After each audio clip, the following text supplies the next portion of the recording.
it like for real? I'm sure. Are you 100% certain? I mean, I'm 1,000. doubting you, Trey. I'm doubting you, Trey. I'll be real. I'm doubting you. I'm doubting you. I'm scared. You know what they say? What do they say, Trey? Go on. It's only in the cosmic sense that the Tathagata can rightly refer to it. Yeah, that's what they always say. That's what they always say. And on that note, oh my god. Oh my god, oh my god, oh my god, oh my god, it's What's Up with the Minutes! Episode 20! That's absurd. God damn. Audacious, bro. That's ridiculous. Isn't that crazy? Episode 20 is crazy and nuts and insane and crazy and nuts and also insane. Welcome to What's Up with the Minutes, underground hip hop podcast where we talk. Every 2 weeks we get count them three. 1, 2, 3. 3 topics and we discuss them. My name is KOSEY, aka KOSEY, rapper, producer extraordinaire, she, her champion, transgender queen doing the hip hop thing. Fuck with us. Who's this? Peace, Robinson Mega, Tokyo-based hip hop art and culture bullshit. Love Secret that House guy. Against, Pan-African Black Left, widespread slam bang moving concussion wall. Who's this guy? My name is Trey. TREDOES the rap music thing. TREDOES the podcast thing. TREDOES a various amount of things depending on the context. So true. Shout out. Yeah, we're doing the podcast thing, guys. 20 episodes. That's so many weeks. That's crazy. 40 weeks. Can our in-studio audience give us a round of applause? Thank you guys. Thank you. Yeah, man, we appreciate that. We're gonna have to start getting guests to come on, and they walk past the frame of my uni, and then they turn around and they go, oh. That'd be a hilarious bit. You just got Steve just walking the halls of my fucking university, bro. That'd be tight. We should start getting some drops from people. What Put do you some mean? drops. A drop. Like, yo, what's up? This is Unsung. I'm a white man. And you are listening to What's Up with the Minutes? Bitches. Every single time we change topic, we got a soundboard that's like, it's just Steve being like, the topic switch. That's all. Now we just need to have him clear out his nigga quota all at once. Nigga shit. Bro, I need to see that new booty. Oh man, don't remind me. I was looking at the Japanese release date. I'm supposed to. I'm seeing it when I'm in New York soon. I'm going to New York in 2 weeks. I'm gonna go see that shit. 100%. All right. You know, Diami's out there. Maybe you should try to link with Diami. Diami's in the Bronx. Oh shit. Yeah. Possible. Hit me up. Yeah. Hit me up. Sure. Anyways, topics. This week we have 3 topics. As always, we have 3 topics. And they are as follow. Wait, what was the order we were going again? It's me first, right? Me, you, Mega. Okay, cool. Mega. Yeah. Well, basically, so I wanted to talk about our relationship to mainstream hip hop. I was re-listening to some music, and I realized this isn't the type of stuff I normally talk about on the podcast. Maybe it should be. Huh? There's a chance. It's possible. We're gonna figure out that and the like on this episode of What's Up with the Minutes. And what's your topic? My topic is about independent hip hop media, and what is the ceiling? What is the highest power level you can get before you've maxed out? Can you limit break? Can you go even further beyond? Who knows? Possible. But we'll find out. On this episode of What's Up with the Minutes. What's up with the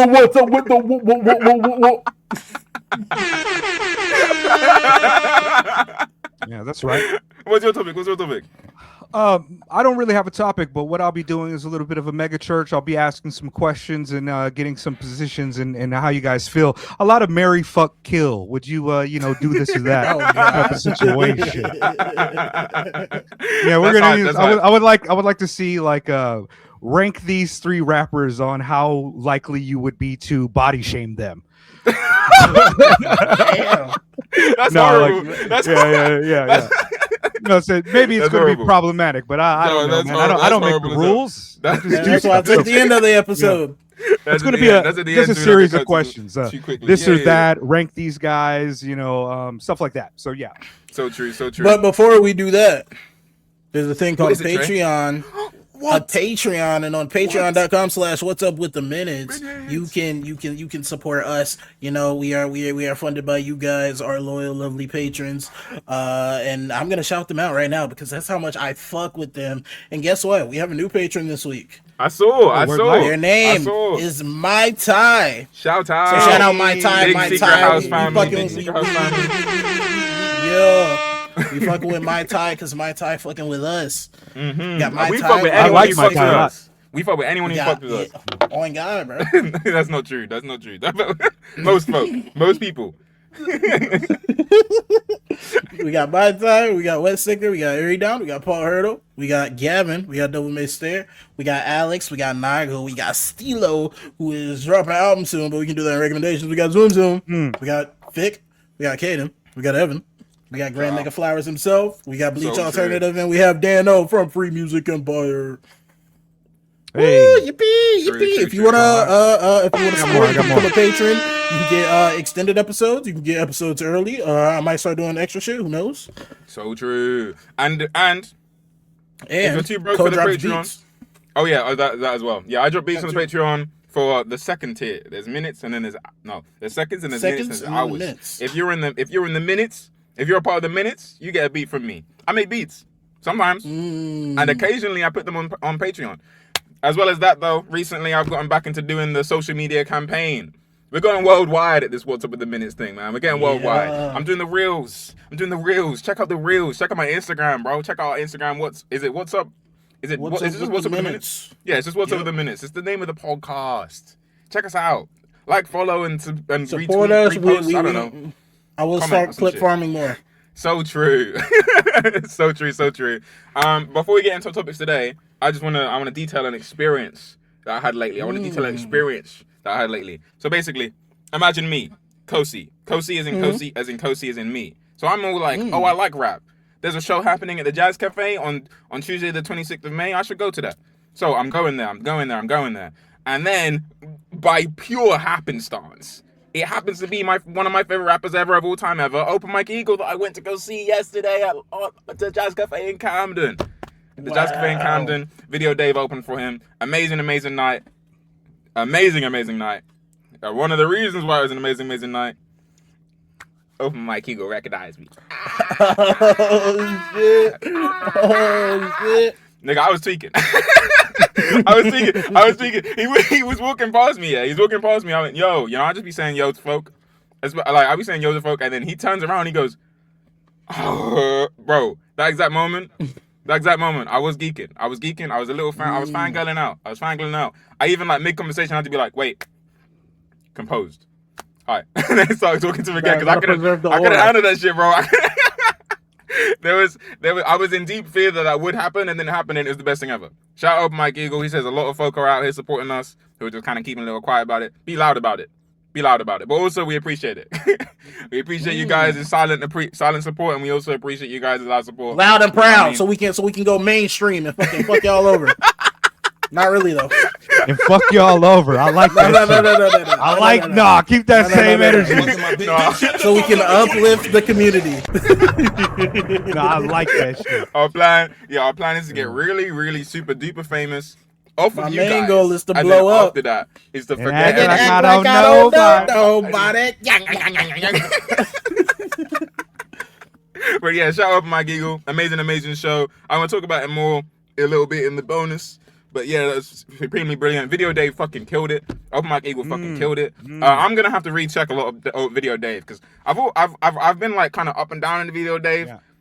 But I was really run over by that Textile. the group project, the service merchandise, and then also the Chicago Stadium joint. I really liked those two albums. Video Dave's Chicago Stadium is still a Video Dave, and from that it's made me like, okay. And then from seeing that show, that's one of the best rap shows I've ever been to. So I'm gonna need to re-peep a lot of his old stuff with that kind of energy in mind. You know what I'm saying? That's great. Yeah. Anyways, do we have anything else you got to say? Oh yeah. If you want us to talk about something, put it in the comments. We want to interact with the community. Yeah. We want to know what you guys want to see from us. Just you know what I'm comment saying? in general. So true. Let us know what you think. Like the video. If you're on mobile, the YouTube got this corny ass hype button. You can hype us up. Hype us up. It's quite easy just to hit the like. I mean, if you're watching already, Yeah. why not? Yeah, what It's the not fuck's your like, fucking problem? It's Why not the like fuck we is hate video black spam game- people. Yeah. That's It's what not it is. like we straight. spam the algo and you know bomb you with videos all the time. It's just like I'm so low key once doing every that on 2 Instagram weeks, now. you Don't know? worry about it though. No, but I'm talking about like on a YouTube. You know what I mean? Like boom, hit us with Yeah. hit us with the likes. So true, Yeah. so true. They help us out. They help us out. They make us smile. They make us smile. Yeah. Anyways, guys, fellas. Number one. Topic number one. Today, I wanted to stimulate you guys' mind with something. So recently, I have come to the conclusion I'm forgiving J.Cole. Wow. Basically, I was re-listening to the Return of the Dreamers 3 album. I was just re-listening to the Return of the Dreamers 3 album, and fucking hell, the album is so good. I love that album. I think there's some seriously brilliant songs all over it. There's some songs I'm not too hot on, like the solo J. Cole song Middle Child in there is some booty cheeks, that is some ass music. But the rest of the album I think is fantastic. Your PTSD and Sacrifices at the end of it are crazy. Under the Sun, that the baby verse is nuts. How the fuck? What? Excuse me? Fucking what's the one? Down Bad, that like the JID joint. What else is there? 1993. This guy, he starts this verse. He's like, he's not old enough to have this as a story. He says, since 1993, I've been smoking weed. Ask about me. Shit's cold. And I was listening to that thinking, I don't normally talk about this with my folk. The people I'm talking to about hip hop all the time, we're very much underground centered. We have a very specific kind of thing that we are discussing, that we're here to talk about, you know what I'm saying? And I think that's beautiful that we have our little topics and our exact thing that we're focused on and like moving in the direction of. But I think it's interesting the parts of hip hop that we have to kind of not ignore, but not highlight, kind of not as a result, but more so like tangentially related to the thing that we do enjoy, you know what I'm saying? So I was kind of wondering what our relationships with the mainstream is, what the thing that we don't normally bring to light, where does that stand in our relationships to hip-hop, yada yada yada. Mine is, I don't really listen to, actually no, I'll let you guys say it and then we'll figure it out, move on from there.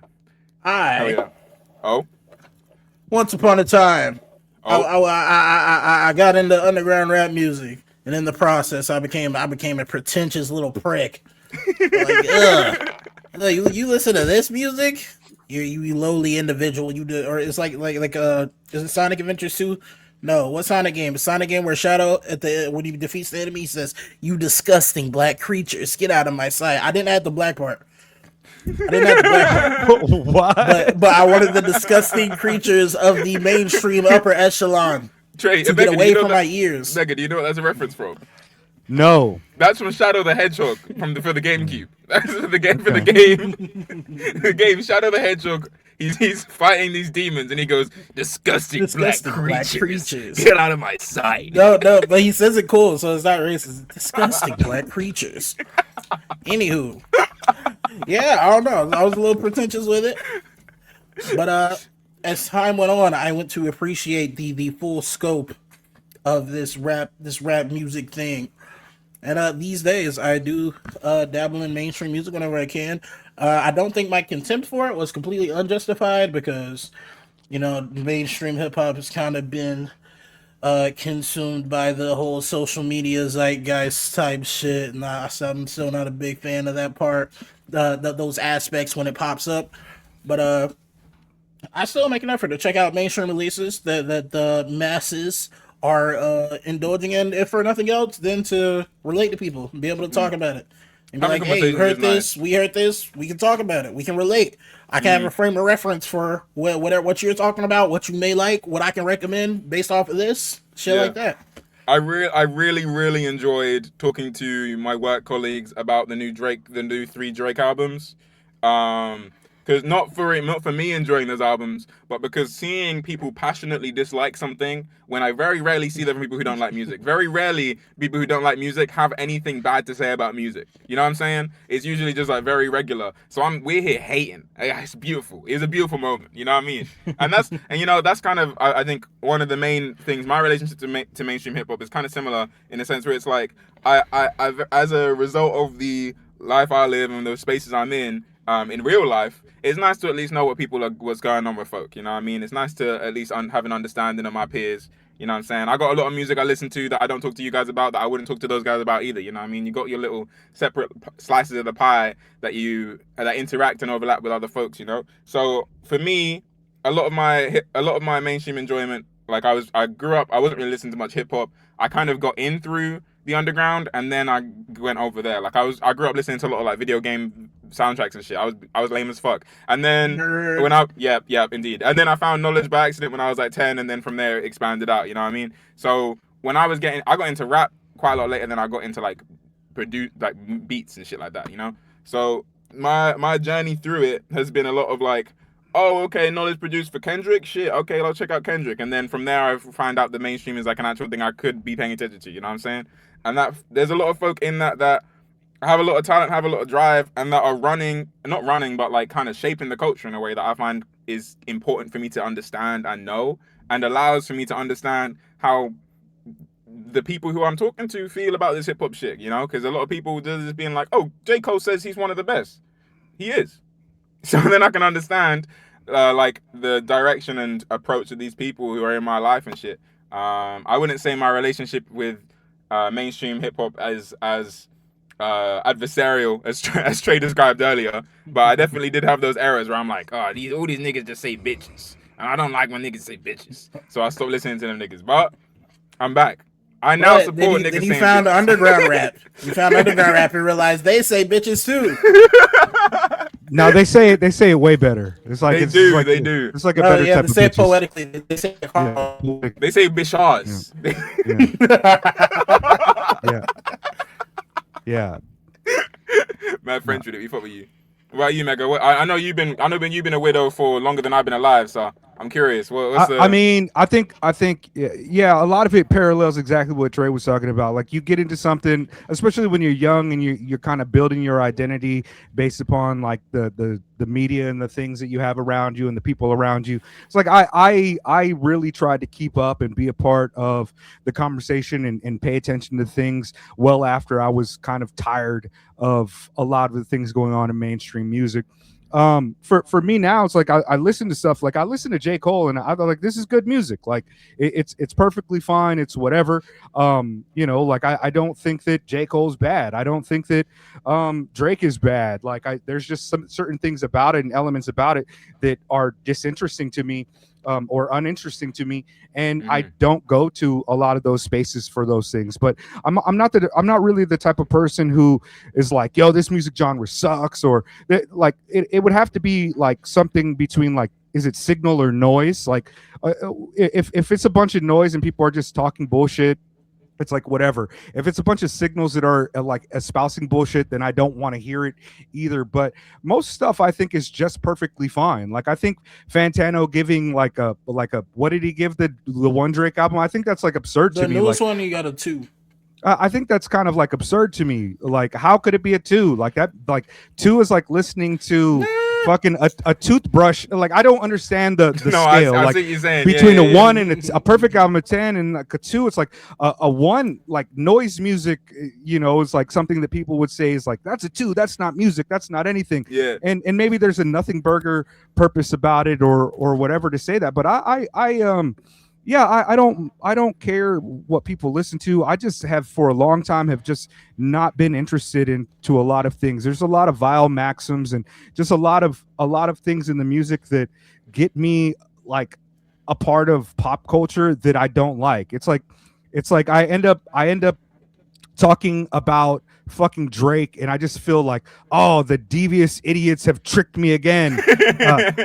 Me, a genius, into looking like an idiot by That's real. you know, I figured this out because I'm a genius, you know, like it's just like I don't like all right, like I'm glad you guys are really into that, but you know, so much there. Like I think one of the reasons that you won't find me necessarily jumping on to listen to a J. Cole album is just because the sheer like number and magnitude, like quantity of good music out there, it makes it so I don't need to actively participate or listen to everything that comes out. Like I haven't needed to listen to Kanye for a while. I was especially happy after people stopped liking his music so much, because then I just like, well, now I don't have to have this frame of reference Yeah. at the water cooler. You know what I mean? It's Yeah, like yeah, that's yeah, great yeah. for me. And now that like the same thing happened with Drake, it's like now that's even great for me. But they turned around, the devious idiots, and they were just right back on the Drake shit. I thought we were all done with that, but no, they tried to trick me, a genius,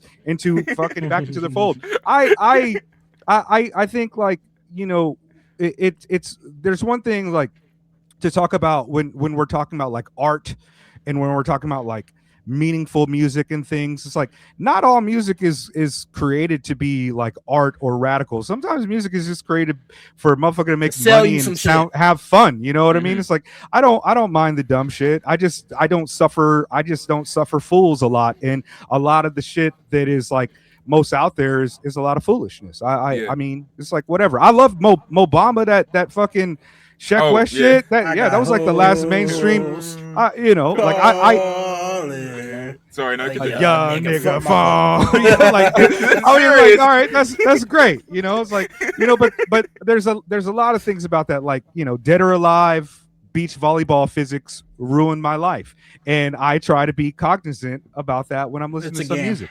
I don't. Okay. I, I'm not familiar. the titty physics ruined my life. In- It's unreal. Okay, no, for sure, 100%. I see what you're saying. I understand what you just said, for sure, 100%. Anyways,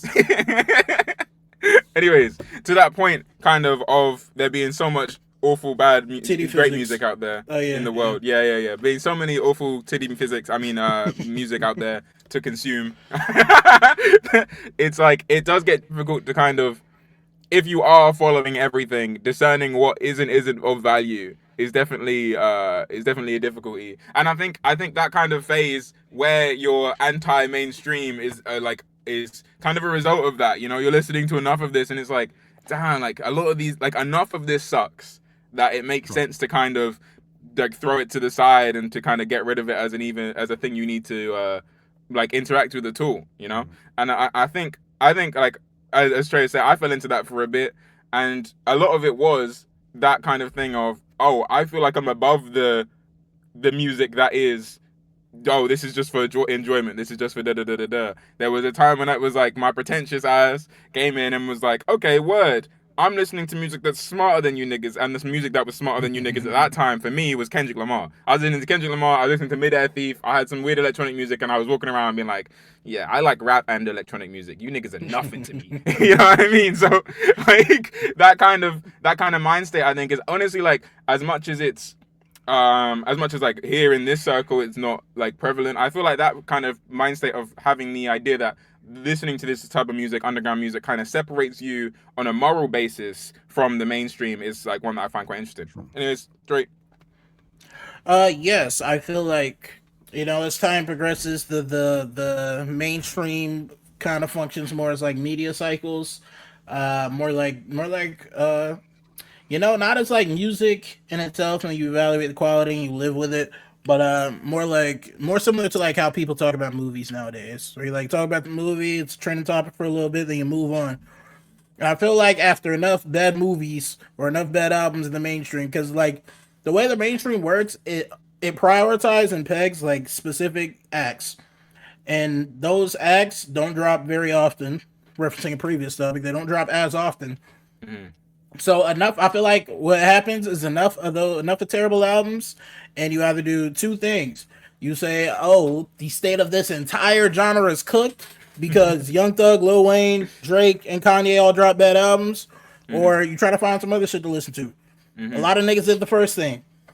A lot of niggas still do the first thing. I think I kind of got over that when I realized that there was value in hating. And I say that to say, a lot of the ways people like interact with music, especially music they don't like, is indifference. They hear some shit, if it doesn't catch their ear immediately in that moment, they will not bring it up. They will, oh, this is bad. They will forget they ever listened to it. And I feel like as time going on, people like at most they'll say like, oh, this is mid, and then move on. And at some point I was like, you can discuss the elements of this that don't work. You can discuss what does work. You can discuss like what could have potentially pushed this farther. And I found enjoyment in that. So that made me not as reluctant to not like listen to an album, and maybe I don't enjoy it as much, but I still got something to get out of it. Yeah. Oh no, you go, Mega. I mean, I like there's a lot of ways to listen to music, and everybody doesn't listen in the same way. People that think that they're being like some type of like I know it's a funny like kind of like tendency for us to have and listen to music that makes us feel smarter or feels like it's more important, but most people do that. Even when you look at some bullshit like five Drake stands against one Kendrick Lamar super fan. Here's the debate. It's like when you get to it, they're like, "Yo, name one bar that Kendrick got," and then it's just like the metrics that you're using for this shit are a little bit strange. And so I say that to say that the way that we kind of make value judgments about music are very much a part of the ideological fucking the base and superstructure of the way that we experience reality. There's this whole thing about our ideology that silos us into this position where we're constantly just having to listen to things and make value judgments about whether or not it was worth our time to listen to. We also make value judgments that silo us being against one thing, and so because we're against one thing, we have to maintain this type of mode of attention to to describe and deconstruct the values that make us feel good about what we're listening to.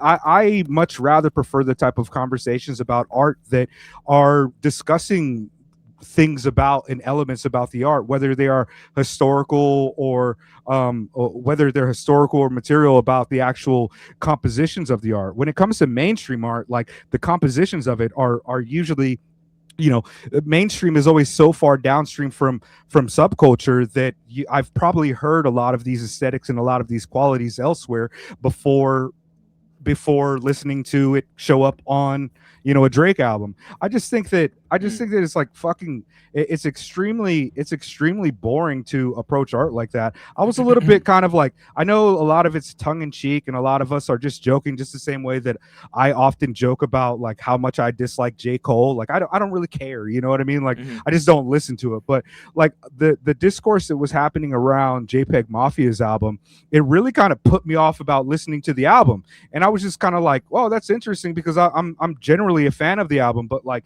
everything that I was seeing in multiple discords on Reddit, tweets showing up, it was just like nobody's really talking about the album other than a few certain aesthetic qualities of it. Like, oh, he's rapping fast. Like, oh, he like he ain't like I was just like, what is going on here? And then when I listened to it, I was like, oh, like I understand. There's a few things it doesn't feel as cohesive.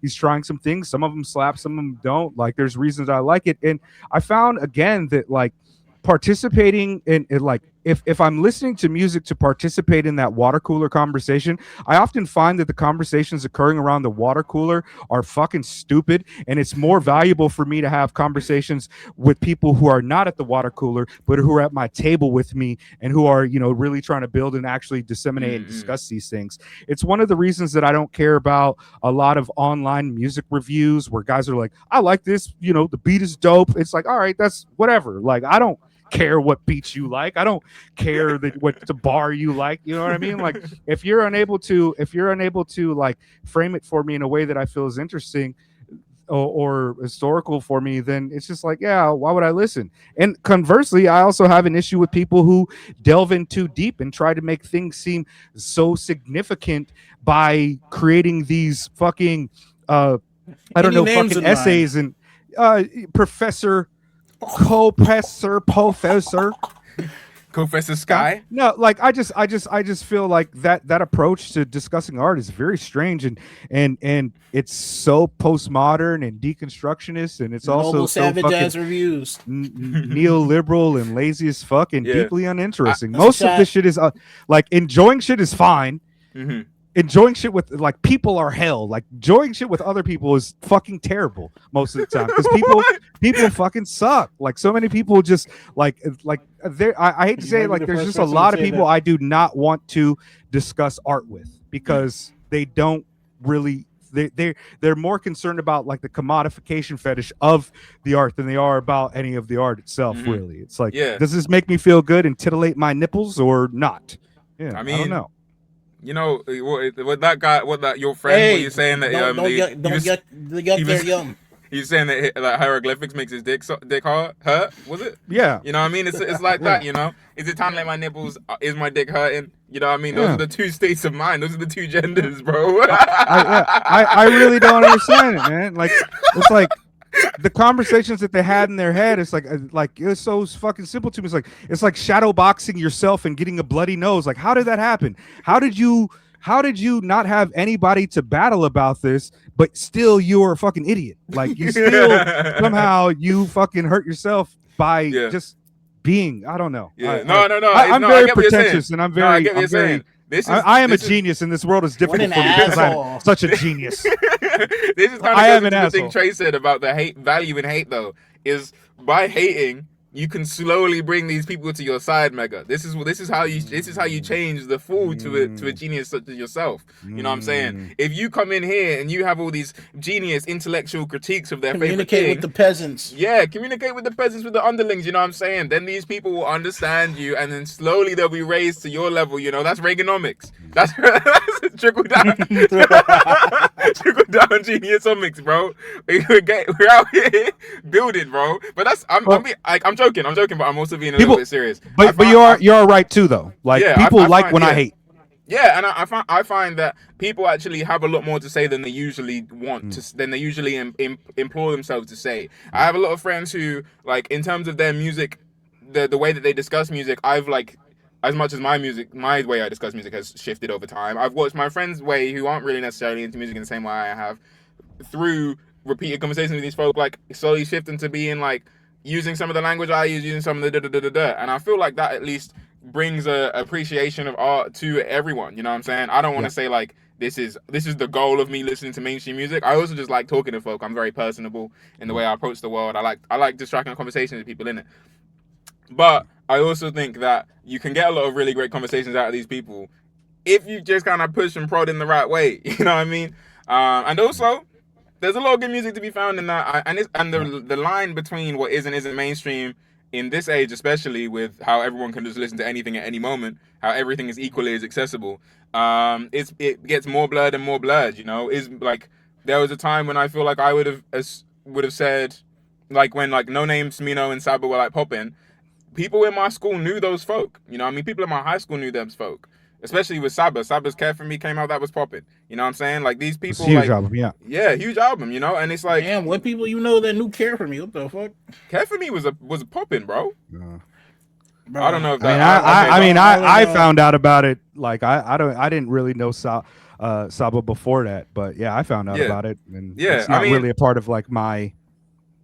I don't know, like circle, fucking biosphere ecosystem. Yeah, like, and you know, I think that's kind of something I wanted to get into this topic that I think is really interesting as well, is like as those lines have like kind of dropped between what is mainstream and what is no, other way around, what is mainstream and what is underground, the kind of way you interact with both and moves between both has also shifted, you know, because the kind of like, I don't know if this is entirely true, I wasn't there, but I know that the idea like of these subcultures were a very insular and protected and stronger thing in the past because of the lack of easy access to having both. You have to either be all in on one or all in on the other. Is just kind of how the communities and stuff like grew and shifted. So like, say someone who was at an Anticon show, it's probably very unlikely you catch that nigga listening to like the like morning radio or some shit like that. Like, I just feel like that's kind of the way that people moved and operated in the past. But the way that now everyone has their own access to their entire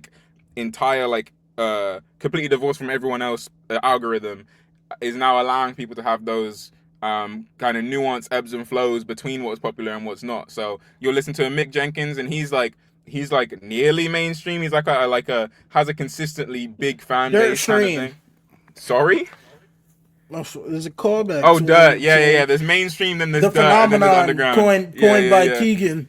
Yeah, you got first podcast ever named drop Keegan. You got Dirt, you got underground, and then, you know, those Dirt rappers, you know, the No Names, the Saba, the Smino, the Mick Jenkins. I'm just naming all the Chicago folk I know because that's all I know. That's fucked up.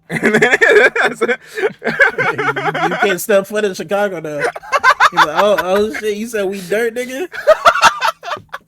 No, I take it back. I love you guys. Smino the goat. But yeah, like, I feel like as those lines, are you good? What was that noise? Did you hear that, Mega? What's I happening did. right now? I wasn't What's looking going at the on right screen, now? so I don't know what happened. Yeah, Could have been you. am I getting If shot? Fred denies it, then we have a conundrum. Am I getting shot? This is crazy. Go when she steps foot in Iraq. Don't call us Iraq. That's highly offensive to the natives and glorifies the violence that they live through due to their material circumstances. So true. So true. Shout out. Thank you. Yeah. Thanks, Trey. Thank Thank you, you Trey. for pointing that out. I would like to also jump back in and do a land acknowledgement about this sacred space on the internet that we're using to discuss these topics right now. Go on.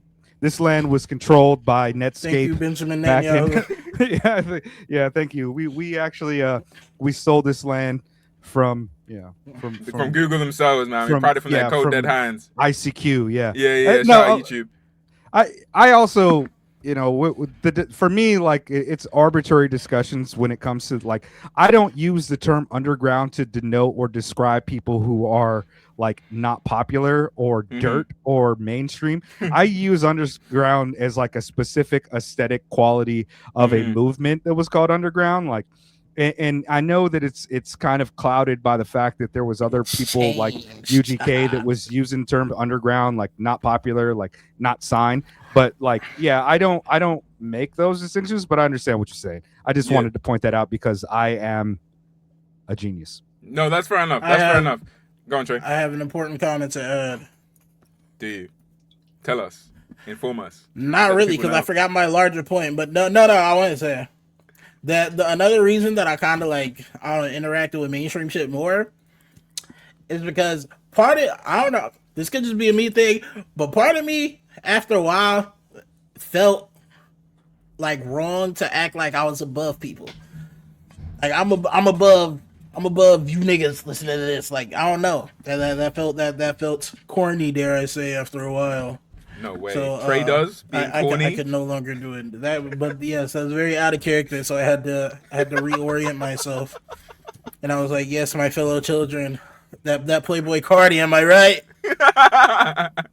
No, that's real. That's real. Which is why next time I bring up Baby Keem, y'all learn to laugh at me, and we will be reviewing Playboy Cardi's next album. No, I'm sorry. I can't work with Baby. Both Keem. of those things. See, this is the problem. Really if you're listening to What's Up with the Minutes, come fuck with TREDOES. I will tap in to various mainstream artists. Don't unless it's like too much bullshit. But like, there's the value. Music can be enjoyed in different contexts. So true. I like that. So true. TREDOES. I mean, I watch like I'm not like watching fucking like AI slopper or anything like that or fucking like brain rot, but there's plenty of stuff that I engage with that I consider like fucking popular fucking low, like it doesn't make me feel smarter. I watched Andor. Like I loved Andor. Like I watched Marvel movies. I grew up on comic books. I've been reading comic books since I was like 6-7 years old, and like it's something I care for. But I also I disseminate and discuss those things as like film and art much differently in the same way that I make useful useful distinctions about art in ways that aren't necessarily the approach that people have. And my only like real issue with mainstream music is not that like the aesthetic, like the inherent qualities of it. It's like it's like perfectly fine to it's like it's a lot of those things too. It's like a lot of that I just don't want to contribute to. A lot of that I think is boring. Like usually there's something else for me to listen to that's a little bit more interesting. Like I'm not going to watch fucking, I don't know, Yellowstone to fucking hear about like Native Americans and fucking land. If I wanted to watch something with that, then I'd watch something else about that. Like and that's how I feel about a lot of mainstream art. Like when I listen to like a Paris, Texas, right? Like those guys who are like, it's not like it's something new under the sun, that turn up type of music with like rock aesthetic qualities. Like I just don't listen to it because I'd rather listen to one genre or the other. One genre or the other. Why are you trying not to laugh? Because Paris, Texas are ass, bro. Oh my god. What about Cole? Do you fuck with Partying too? I don't even know them niggas. I don't even know them niggas. Okay. You gotta throw them my way, bro. I think we have to discuss like the phenomenon one day of you know the dirt rappers, but like certain era dirt rappers, there's like Denzel Curry and Jid. We need like I don't know, like middle rapper slop It's a phenomenon. I can't describe it. No, I know exactly what you're talking about. Where like everything, like the music and the rapping and the performance is like technically sound, but also like it's also doing nothing at the same time. Yeah. Isn't that like Jack Harlow and fucking? No, Jack Harlow's too big. No, it's different. It's different. Marlon Craft. Yes, Like, Marlon Craft. Marlon Yes, Craft Marlon, is definitely on that list. You got it. Definitely on that list. You're gonna have fucking FD Signifier coming at you talking about you don't know real hip hop. You're too young. After what you called him last week, bro, he's coming for us anyway, bro. I didn't call him nothing. I call myself He that. didn't call me. I am FD pedophile. No. So bad. Oh yeah. Oh, we're gonna have to cut that out. I am FD pedophile. That is bad. I don't know, man. It's bad. It's bad. Do like the old censorship where like phew. No, I'm thinking well, like it reverses. I'm No, I want it to be like on a movie, like where they fucking they edit out motherfucker to like farm milker. You know what I mean? Like that type of thing. Fucking crazy. Hey, you farm milker? Yeah, it's like farm milk is outrageous. I do remember. Yeah. I remember like because a lot of like old like 2000s rap when they were censoring that shit, they would have the swear word just like reversed. I remember when I was young, like being like, how the fuck are they doing that? I was thinking these live, right? I thought these niggas were just rapping and then just going, and then when I heard the fucking Missy joint, I was like, oh, she's just censoring it. And then I realized she was actually just doing that with her voice and shit. Nah, it's fucked up. These niggas, they're playing with me, bro. They're playing with me. There's too many things happening from too many angles, bro. I can't catch up. I want to laugh, but I recall being like a 5-year-old and watching TV and be like, so the world was black and white back then. There was no color in the world. Like, not true. No, I remember. No. I always think of the like. Do you know how crazy it would be? Because like we got like old footage and shit, and it's like all grainy and stuff. But like, imagine going like back during like that. You're going back during Abraham Lincoln's execution. That shit's AD, HD in color, bro. Like that's crazy. Oh yeah, right. 4K, 4K, ashy white man. There's no motion blur, nothing. Everything's clear as day, nigga. Like, it's crazy. Yeah. Wait till we get that smell-o-vision. You go back to the 1800s and check out these white folks. That shit would take you out. You die in seconds. You die in seconds, bro. Them niggas stink. I know it. I can sense that shit, bro. Of course. Ridiculous. Yeah. It's like when I first got into like hip hop, bro. I remember because I got into Knowledge first. Knowledge was the first producer who I was like, okay, I like this guy. I'm telling you, I'm listening to Anthology and I'm like, how is he playing all these instruments? It took me genuinely years of listening to that nigga before I was like, oh, sampling. Oh, yeah. I knew that. That's crazy. I knew that. But also, I also was an idiot too. I thought like, I used to think that like, the DJ is just playing a record and then they rap over the record. You know what I mean? Like this is like it's just the record spinning and they just spin it back and this keeps on looping somehow. And yeah, it's a circle. Like surely it's loops, like right? It's a circle. It's like this is they put two records together to make this beat without a sampler. You know, I mean they're just playing it. Yeah, I had no idea. Yeah, I thought crazy. I thought the DJ was I thought a DJ was literally like making the music. Like, that's crazy. I know they are, but like I just assumed that, it was in real time or some shit. Mm-hmm. Yeah, shout out to being a dumbass kid and not really understanding how the world works, and then getting older and then being mad that little kids don't understand how the world works anymore and shit. Like, but we got ChatGPT for that now. True. Oh, and Google calls their AI. And you know who else we have to tell us how things might and might not be? TREDOES. You know who else we have? We have hip-hop journalists. Oh, shit. Cole does transitions now, bitch. Oh, shit. They don't know about that shit. I had to swallow my pride and let Cole do the transition. It hurt deeply. But my topic. No, I like that. I like it. Cole does transitions now, bitch. Wow. Like, real hip-hop. TREDOES, go. How about it? Go. So there was a recent conversation that we had in the RMPP. Censor that. We know no free promo. In nameless rap clique circle of music fans, and we were talking about Dead in Hip Hop, and our good friend Ratman Gavin was noting how he was not enjoying the latest Dead in Hip Hop content. Wow, why you gotta put him on record for that shit? No, Mike C-Town watched this and be like, yo, I used to love that I'm man. about to go. My I'm about to favorite go. South No. African. Listen. Yo, Gavin, imagine it. much like me, is a very Gavin. Me and Gavin, nobody but me and Gavin and OG Nick Marsh have related over Dead in Hip Hop as much, because that was a formative experience in all of our rap enjoyment. Dead in Hip Hop expanded my horizons in quite a large way. And, you know, they had the departure of Mike, they had the departure of Beezy for various reasons.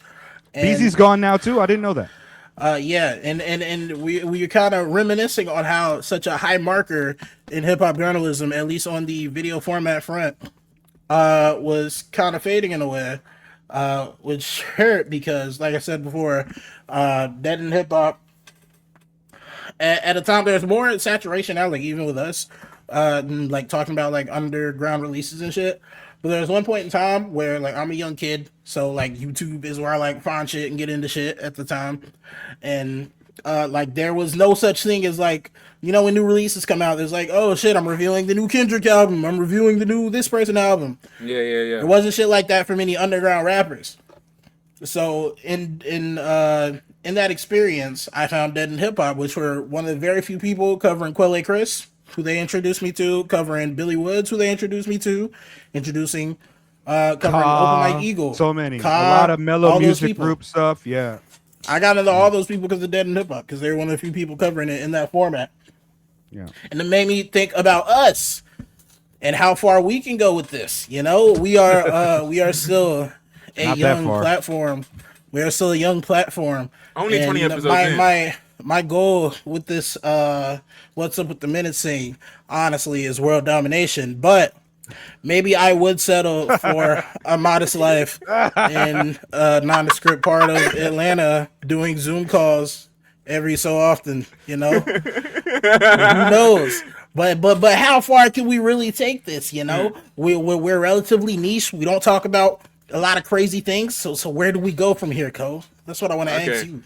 My immediate thing on this is just finding it, like, I do find it really interesting looking at these people who you seeing, like Dead End Hip Hop specifically, with their, not necessarily fall off, but their decline in popularity as time has gone on. Because it's like they were like so clearly, when I was getting into hip hop, I wasn't really watching them specifically, but I was very aware that they were there. You know what I mean? There's a lot of these hip hop spaces where I think I think at a different time in the internet, when there was a lot less of these people doing their thing, you knew all of them. You know what I mean? There was a knowledge of all of these people doing their things, but They were pioneers. Yeah, you know, and Yeah. as pioneers exist, there's like they pioneer things, and then other niggas start doing that thing, and now there's so many niggas doing the same thing. You know what I'm saying? And at a certain point, some of them might surpass them in popularity because they're taking in things that would like boost their popularity or like kind of appeal to like a mainstream audience. You know what I'm saying? So you see with the underground stuff that maybe Dead End Hip Hop would do. I'm not too familiar with Dead End Hip Hop would do, but with the underground stuff that Dead End Hip Hop were doing, the people who are interested in that is an immediately smaller number than the amount of people who are going to be interested in the new And Drake to your album. point, You know what I'm saying? To your point, real quick, they started covering less of that, and they still very clearly listen to those artists. Like they would still recommend Shrapnel and shit like that from time to time. You see it on their year-end list. Yeah, but I think it So has many to albums be. they didn't discuss. Yeah. Yeah, it has to be considered that. I mean, there is like a love of the game aspect to it, but at some point, they were using this to sustain themselves, and after a while, covering what they wanted to kind of got undercut by that. Sure. Real life shit got undercut by that. You know, these are still working people, and in that context, where you like juxtapose that with people like NFR and this new like momentum of hip hop journalism, they are sustained in a much different way, and I do think the quality takes a hit for it. But it's like, I don't know, the circumstances don't permit as much to make a living out of, you know, covering independent rap So clearly, we don't do this for the money. We just do this shit because we like it and we enjoy it. And because it makes us. But I don't know. Like, yeah, we are fucking rich. We are so fucking rich. Please join the Patreon. Please join the Patreon. But yeah. Help, nigga, help! I need $45,000 unless my wife go to jail in August. I ain't even. We were talking about joking. to compare this to like just progressing as an artist. There was a conversation about like how to grow as a rapper, and I think I brought up the point that we like to think that this also has to do with like the fucking illusion of meritocracy and shit. But if you outgrind the algorithm and shit like that hard enough, you will inevitably find success. And like sometimes that shit's not true. Sometimes shit don't work like that. Sometimes you're doing thankless work for a while, and it's on a if you know basis. And it stays thankless. And you know what I mean? Sometimes you do thankless work and it stays thankless. Exactly. And I think there's beauty in there. I do tend to lean towards that aspect of stuff. But also, when it's time to pack it up, when it's time for Ro to pack it up, what's gonna happen? What's gonna happen? What Land's gonna change hands. Who knows? Land's gonna change hands. Okay, no, but like, no, but I do find, I really get what you're saying though. That like, it's really interesting how many like you get all these pages popping up who are trying to do the thing, and the thing you said, or like, there's an assumption that you keep doing it, you'll find your audience, and your audience will be there, and the audience will be big enough to sustain you and doing whatever you want to do. That kind of thing is portrayed and put out there as the kind of thing you do as a person who's on YouTube doing the YouTube thing. Hustled. You just keep doing your thing, and niggas gonna find you, niggas gonna find you. You know what I'm saying? But I do think it's like something to be said, like with specifically the underground hip hop thing itself. Even in like the name, what we are trying to cover is something that I don't necessarily think is trying to be in those bigger spaces. It's trying to be in the place where it can have the audience required to have you make a full-on living out of this and be the most successful person of all time and make $1 billion from your hip-hop show. You know what I'm saying? Your podcast you can't be Joe Budden talking about a Billy Woods all the time. You know what I mean? You can't, like, that's not... I can. Okay, you mean, when we get there, I'll prove myself wrong and then I'll apologize. But at current moment in time, you know what I mean, the widespread appeal of a person who can get to that success is kind of undercut in the space where we're at, trying to talk about something that doesn't have that widespread appeal by its like nature. You know what I mean? It's inherently not supposed to. It is a counterculture. It is upstream from mainstream culture. And anytime that something from subculture makes it popular, mainstream culture immediately co-opts it, and it becomes something that is not important to the subculture anymore. Where there's no way that the high water marks of independent hip hop have been achieved in a lot of ways. Like, we've seen success of artists like Open Mike Eagle and Run the Jewels. And oftentimes when these type of things happen, it's like, there's no possible way for dead end hip hop hate Run the Jewels. There's no possible way for dead end hip hop to become a huge cultural phenomenon to make money like a Mr. Beast or even a Fantano, because the width is not as wide, and the depth is not as deep. And quite literally, people who are listening for those type of things are not going to find it there. People are not listening to Professor Sky in order to find good music artists. People are listening to Professor Sky to feel good about finding somebody who's telling them that music artists are good. They're not necessarily connected to the independent underground. Like the success, like even the level in which that okay, let me rewind a bit. The reason that dead end hip hop was interesting was because this was kind of something new within the space of reachable media. All of us, so many of us were just a bunch of dudes who knew about hip hop music, who liked to talk to each other about it. And finally, because of multiple forms of alienation and going to the workforce, we lost spaces where we could talk with 4 other people and have those conversations. True. And then we found a group of 4 like they were not backed by anybody. They were typical regular Yep. human beings who were having discussions about hip hop, and a few of them didn't really know that much shit about it because they come from fandom. And then you had like Mike Seatown, who does have a historical perspective about hip hop coming from subcultures, because they all didn't come from subcultures. You know what I mean? Like Mike Seatown was one of the main pillars on that Punk show rock. that made me interested in it. But also, like, he was around, even if it was later a year or two, he was around listening to Cannibal Ox. He was around doing those things. And it was a very important, he was an important part of that mixture. The thing is that as they continue to create this media, this content, they also felt as though the ways that they could grow the channel were ways by incorporating other forms into it and grabbing more people. The problem is that independent underground hip hop culture just doesn't have a lot of people who are interested in listening to niggas talk about independent underground hip hop culture. They got, like, I remember when they got super gassed up after To Pimp a Butterfly and To Pimp a Caterpillar type of shit, right? Kendrick. Yeah. And it was like great, and that was wonderful. But also, you start to see how they became captured by the forms of commodification and turning themselves into products and becoming that neoliberal subject who has no other option except for to sell.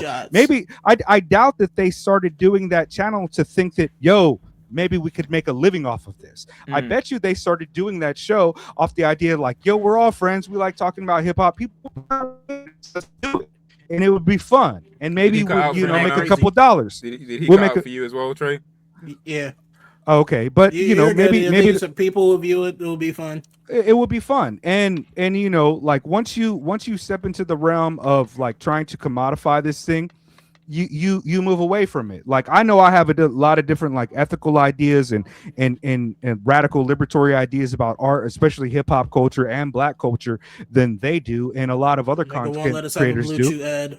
But no, Blue Chew's all right, as long as they send me pills, because I need that shit, man. This in Baltimore, my dick got a soft spot in it, man. I'm trying to get it. You know what I mean? Like, it's real rough times, man. It's real rough times. But no, but my larger point is just like, capitalism is going to incorporate all of these forms, man. There's no way to get around it. And there's no, like, the ceiling for this is selling out. And as soon as you sell out, you're no longer the thing.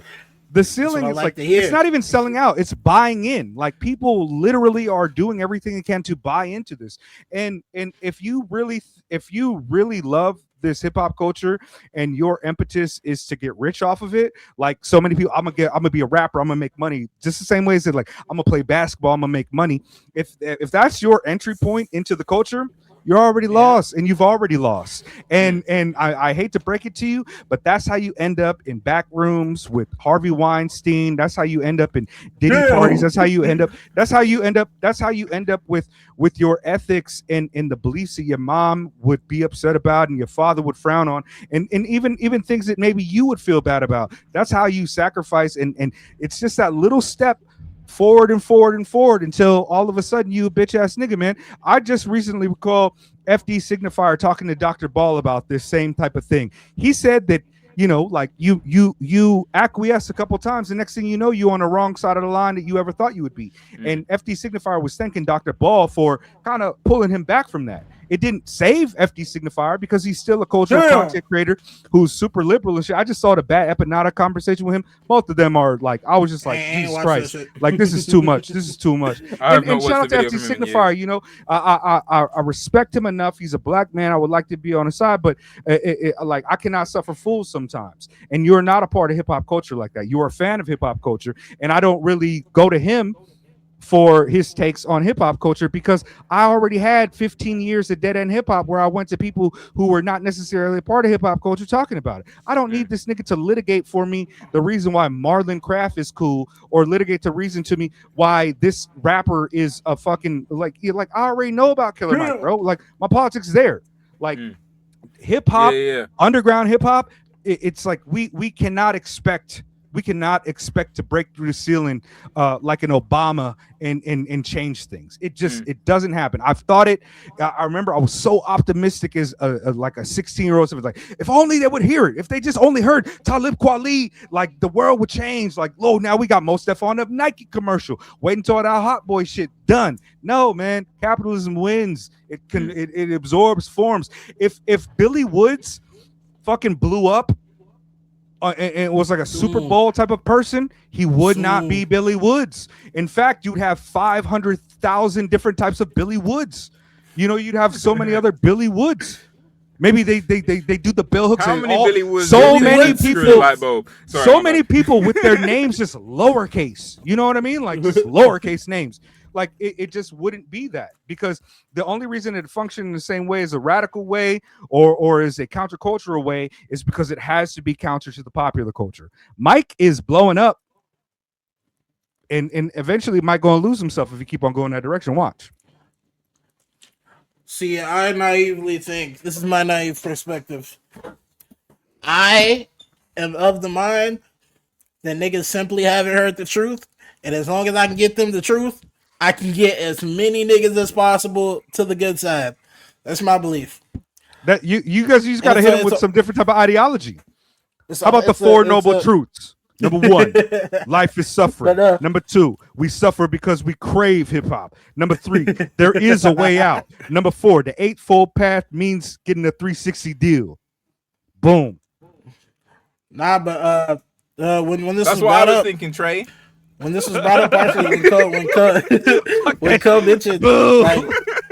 when Cole mentioned like the audience for this, I was like, my narcissistic opinion is that I forgot what I vaguely said. My narcissistic opinion is that I could get anyone to fuck with me, and by that I meant that I don't know. There is level of cynical aspects that undercut this whole thing, but I'm always like, bro, if niggas just hear the truth, if niggas just hear the good word, they gonna join the church. They gonna join the Minute Church.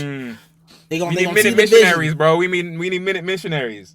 Exactly. That's it. You know, if you want to join, become a Minute Missionary, hit the link in bio. Put your money in the what's up with the minutes It's in the pot, multi-level marketing scheme, but we're gonna call it a multi-level minute scheme. I like your optimism, but like, go on. Every time like when I have somebody has something really thoughtful to say about like Secret House or about us or whatever, like they always would like to, oftentimes they would like to see us create more content, like fulfilling that space. And like I as radical as I am, as much as I read, it's like that means that I would have to create videos about specifically discussing theory as it relates to hip hop. It's like the well is only so deep for that, and the well is only so useful for that. And it's like at a certain point, once you start to feel like, oh, I gotta create it to get the people want to hear it, they want to hear it, they're going to give me money or they want to hear it, all of a sudden you start creating content that is just like useless just to get content out. You know, I love Open Mike Eagle and shit or whatever, you know what I mean? But even if you look at his show, it's like, even though he has a lot of good takes about things and he's a smart, intelligent person, people go to him for that. I don't go to Open Mike Eagle for his thoughts on everything, right? Open Mike Eagle is constantly doing topical content in order to have something to say about something that's happening. And that's a weird thing to fucking try to subsist off as a person, like constantly being at the whim of the world happening around you and needing to disseminate what that means for other people, constantly trying to have to capture people's attention on multiple media fronts in multiple different subjects. Like, it's such a weird thing to try to base your life about. And that's one of the ways that I felt like Dead End Hip Hop got a little crazy. All of a sudden we're doing like report cards and we're doing fucking like a sports show. They start doing a sports show. They start doing a fucking like other content type of things. They got Granddaddy Wooly, like, you know what I mean? There's a lot of shit was going on. Yeah, deep cut. Yeah, you know what I'm talking about, Trey. I used to watch his show before he started. I started watching his show before he got with Dead End. Like, I remember him. Like, I used to like him just fine. But like, there's like, man, it's like hip hop media is disgusting in the first place, and there's only a few places I really go to like get this shit off and like really pay attention to it. And even then, it's like I just don't. I think that a lot of hip hop heads, there's people who's like, my number one hobby is listening to independent underground hip hop. I listen to everything, I watch everything, I think about everything, I'm online, I do everything. But most people's interaction with music, hip hop music even, doesn't function like that. That's like a terminally online type of thing. Like, or you do that because you want to make content about that, or it is your primary hobby. As a hip hop head, that is not my primary hobby. Like, I am not listening to everything. I don't care if you like, yo, this is the illest rapper album of the year. I was like, I don't have time for it right now. So unfortunately, I'm not going to listen to Conway. You know what I mean? Like, most people don't care. It's a weird subsection of fucking terminally online people that really care. And all y'all weird for that. And I apologize for being a genius again. I'm just going to drive that home. I'm just going to drive that home. I'll be right back. I'm sorry. I hate the world. To be honest, let me just pause real quick. I am kind of being an asshole today. I'm having a bad day, but I'm trying my best. All right. We love you regardless, Mega. You're doing a great job, honey. I'll be right back. It's so funny. Why is it so funny? No, say your thing. I can't do nothing, bro. Y'all niggas always like, bro, Trey, you're destabilizing the collective fucking social fabric. You called him honey. Okay. I wasn't anticipating it. That wasn't a part of the script, you know. We be writing all this down beforehand. You ran all this down beforehand. You added that in. I wasn't anticipating it. You put your hand up when Mega was speaking. I was gonna say, to the Mega's point, he did correctly point out that after a while you kind of do start operating at the behest of whatever algorithm you become a slave to, keeping up with current events. But also, I don't know. But to my point where I said I feel like if enough people here, I can get people to fuck with us. By that I mean, if we do insert ourselves inside a specific topic that has like fucking what's something that's relevant? I don't know.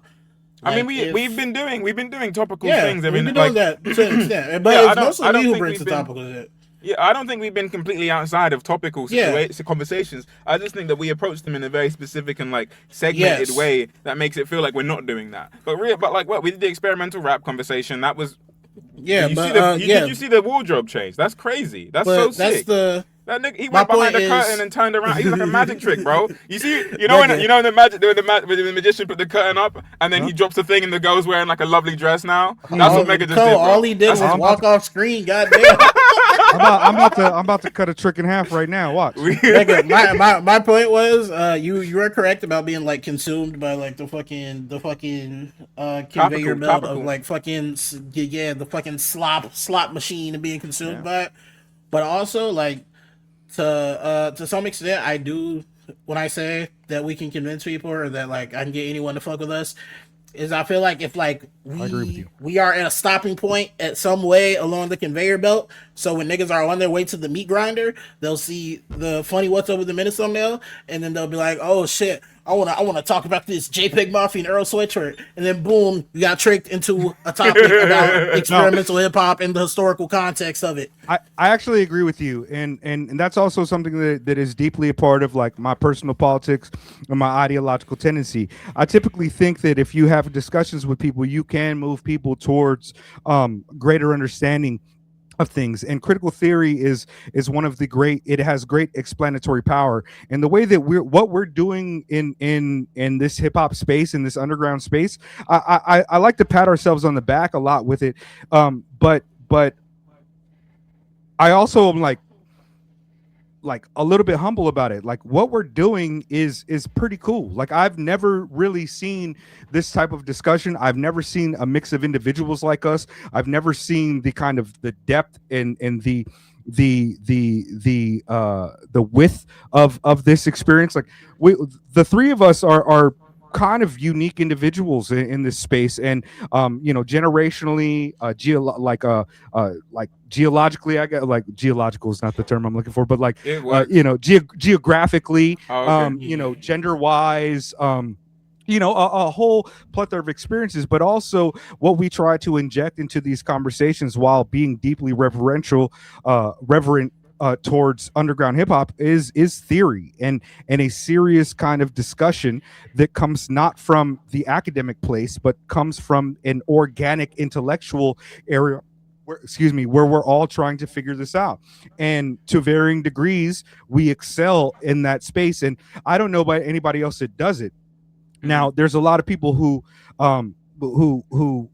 probably do, and some that people say do that I don't appreciate. Like, it's very clear my disdain for a couple of people, like, you know, I don't dislike Professor Sky. I don't care for his approach and his content and his politics. I don't dislike FD Signifier.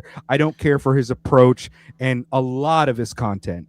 Some of his content's pretty decent, but some of it I'm just like I think he's a typical black liberal, and he's moving further and further left, but he's just not quite there yet. And I think it's a little bit irresponsible of him to be in that space, doing so much. I like you're making too much money off of this is how I feel about it. I think there is. That's how I feel about it. You're making too much money off of this, and you're making content to make money.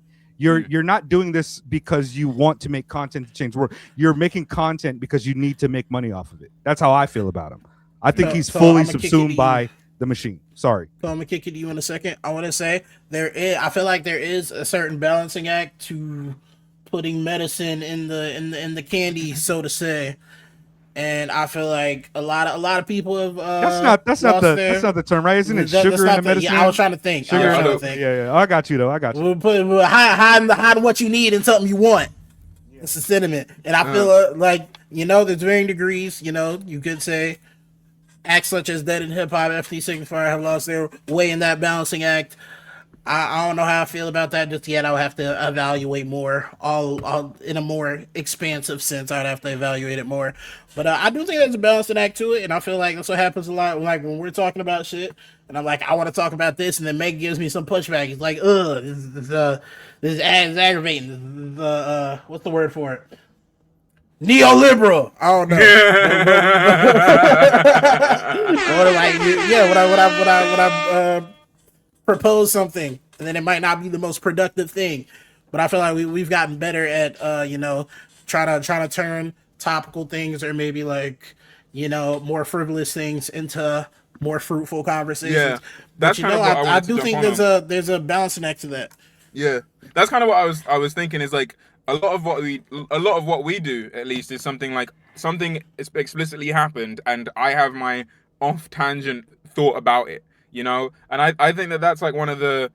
I don't want this whole conversation to be like, this is what we do that makes us better than you. You know, I don't want to be doing. I don't be doing that. But I do think that the way that we approach topical things is kind of like obfuscating away from the topical part of it to then talk about kind of the essence of the situation, like what we talked about the JPEG Mafia thing, and we didn't really talk about JPEG Mafia much. It was like, what is experimental as a term? You know what I mean? Not talking about the beef with El Sweatshirt, talking about what is the historical significance of this word. Exactly, you know, and I think that's a really great way to kind of like have both people interested in it and then have more things to gain from it than just pure content thing. But then I think about it from my perspective, like these conversations for me as an individual are very enlightening. Like I have this conversation with you guys, and as in this person right here, not anyone outside watching in, I get a lot out of this conversation and I learn a lot from you guys. You know what I'm saying? And I think like in itself, the value that has and can bring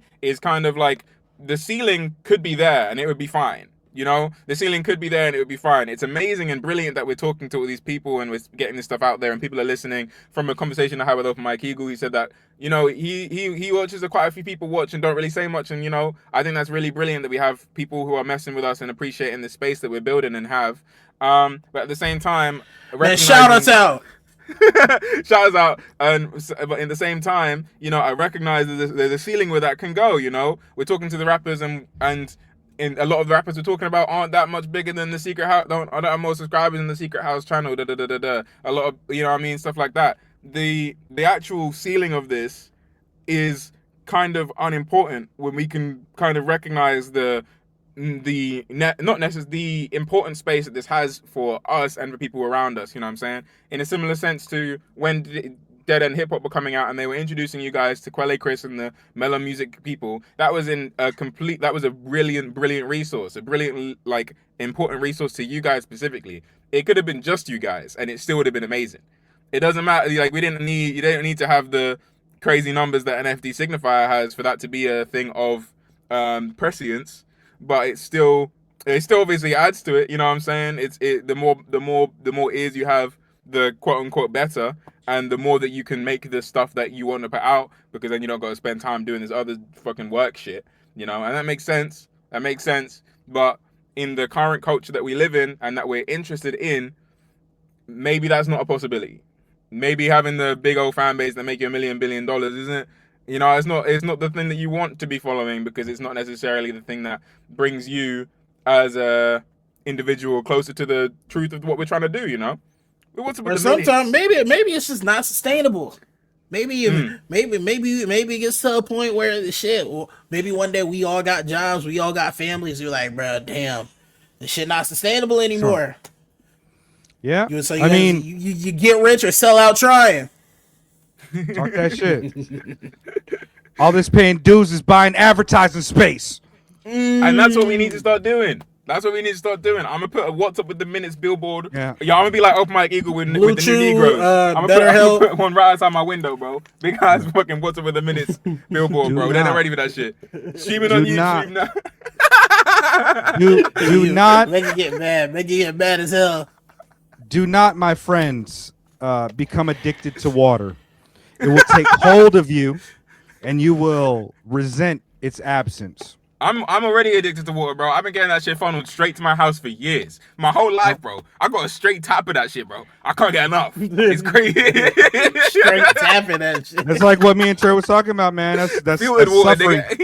That's suffering. You will walk the eightfold path towards a 360 deal. Figure it out. Said dying of thirst. Yeah. Just so I'm on the record, if anybody from Dead End Hip Hop hears this, reach out to my line. TREDOES.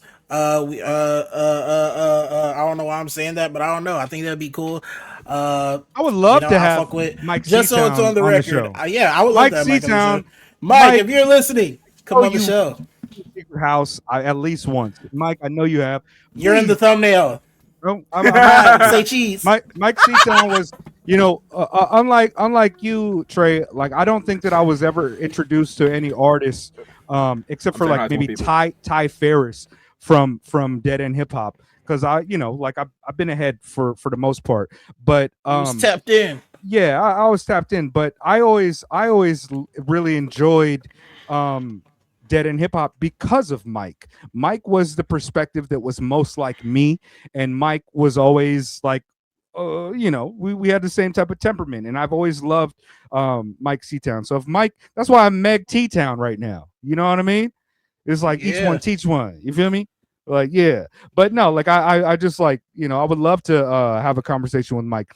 The only we talk about having Dash Lewis on. The only other person that I would prefer to have on talking about album critiques more than Dash would be fucking Mike. I would love to talk about critiquing albums with Mike and problems of it and all that shit. So yeah, shout out, man. Like I wasn't the biggest Dead End fan, and I especially stopped listening to them a long time before Mike left, and it wasn't because of the dip in quality. It was because the change in the world for me. It's like it wasn't them, it was me. Yeah, and I don't think that their quality fell off. Really, I think that just times change. So should be happy. Yeah, I mean, yeah. So just so it's on the record, I'm gonna do a little bit of glaze.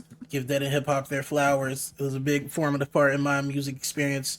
I appreciate hearing from like some normal niggas in a media context where you got to be outrageous as fuck to speak on anything. But I don't think I have anything else to say. I also fuck with FD Signifier. FD Signifier, come on the show.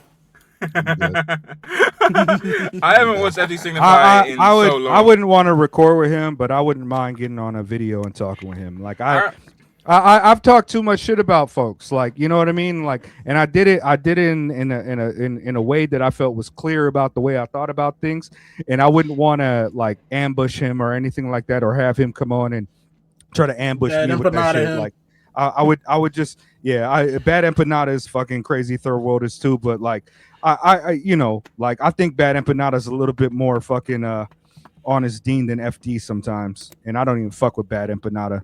I just think that FD is a liberal, bro. Like, I just think he's a liberal. That's it. I think he's a black liberal, and that's fine. I But, remember you know, when I don't have he problems with first liberals. started, it was funny, yeah, Fucking because I liberal. remember when Megas first started critiquing I have liberal FD friends. in the RMPP group chat. I remember, like, at that point, I was defending FD Signify, but I was already off him. He was doing the weird shit with the thumbnails. I can't rock with the clickbait thumbnail. If I see a clickbait thumbnail, I'm immediately assuming that nothing you have to say is ever going to be worth my time. And after a while, Define FD click. Actually, Okay. What about a clickbait thumbnail by Trey that said one cracker after another? That was That's getting not all clickbait. the ADOS That was- people clicking. That was not clickbait. We talked about Foundational Black one battle after Americans another. clicking. We talked about one battle after another, and we talked about crackers. Not clickbait. You know what? Maybe I'm hypocritical here, because definitely we actually 100% do the thing I'm about to say. Because I remember the thing that made me, like, was my breaking point where I was like, I've never watched this nigga again. It was one where it was like on the manosphere, and it was a picture of him, like, he was dressed as the Joker, and he was like, and then the whole background said ha ha ha ha ha, and the video was called like how the manosphere broke me, and I was like, I'm never actually paying attention to this. That's it. Wow. That was a good video. That was when I was like, I say I can't do this anymore. You know, everyone has their reasons. You know, Megan's more well read than me. I just try to take perspective from people. So for a while, I got good perspective from Dead and Hip Hop. Then I matured, and I was like, you know what? There's nothing else here for me. There's nothing else here for me. And then I took perspective from FD, and you know, I take less and less from him as time goes on. But like, I can still appreciate it for what it is. You know, maybe you find somebody else where they are. But I don't know. Maybe I knew it was a problem. I knew it was a problem when people was hitting me up talking about I need to listen to FD Signifier instead of read things that he's talking about. Okay, like, wait. Nigga, like, You know, but this is a really good question. This is a really on, cool nigga. question, though. This is a really good question. Reading or FD Signifier? This or that, guys? This or that? Which one What's do you up want to with go the minutes for? What's or up with Dead the and Hip minutes? Hop? What's up with the minutes? This or that edition? We're back. We've done it again. This time it's Mega leading the charge. Mega, please. Don't want to be crazy. Grand megalomaniac all right. flowers.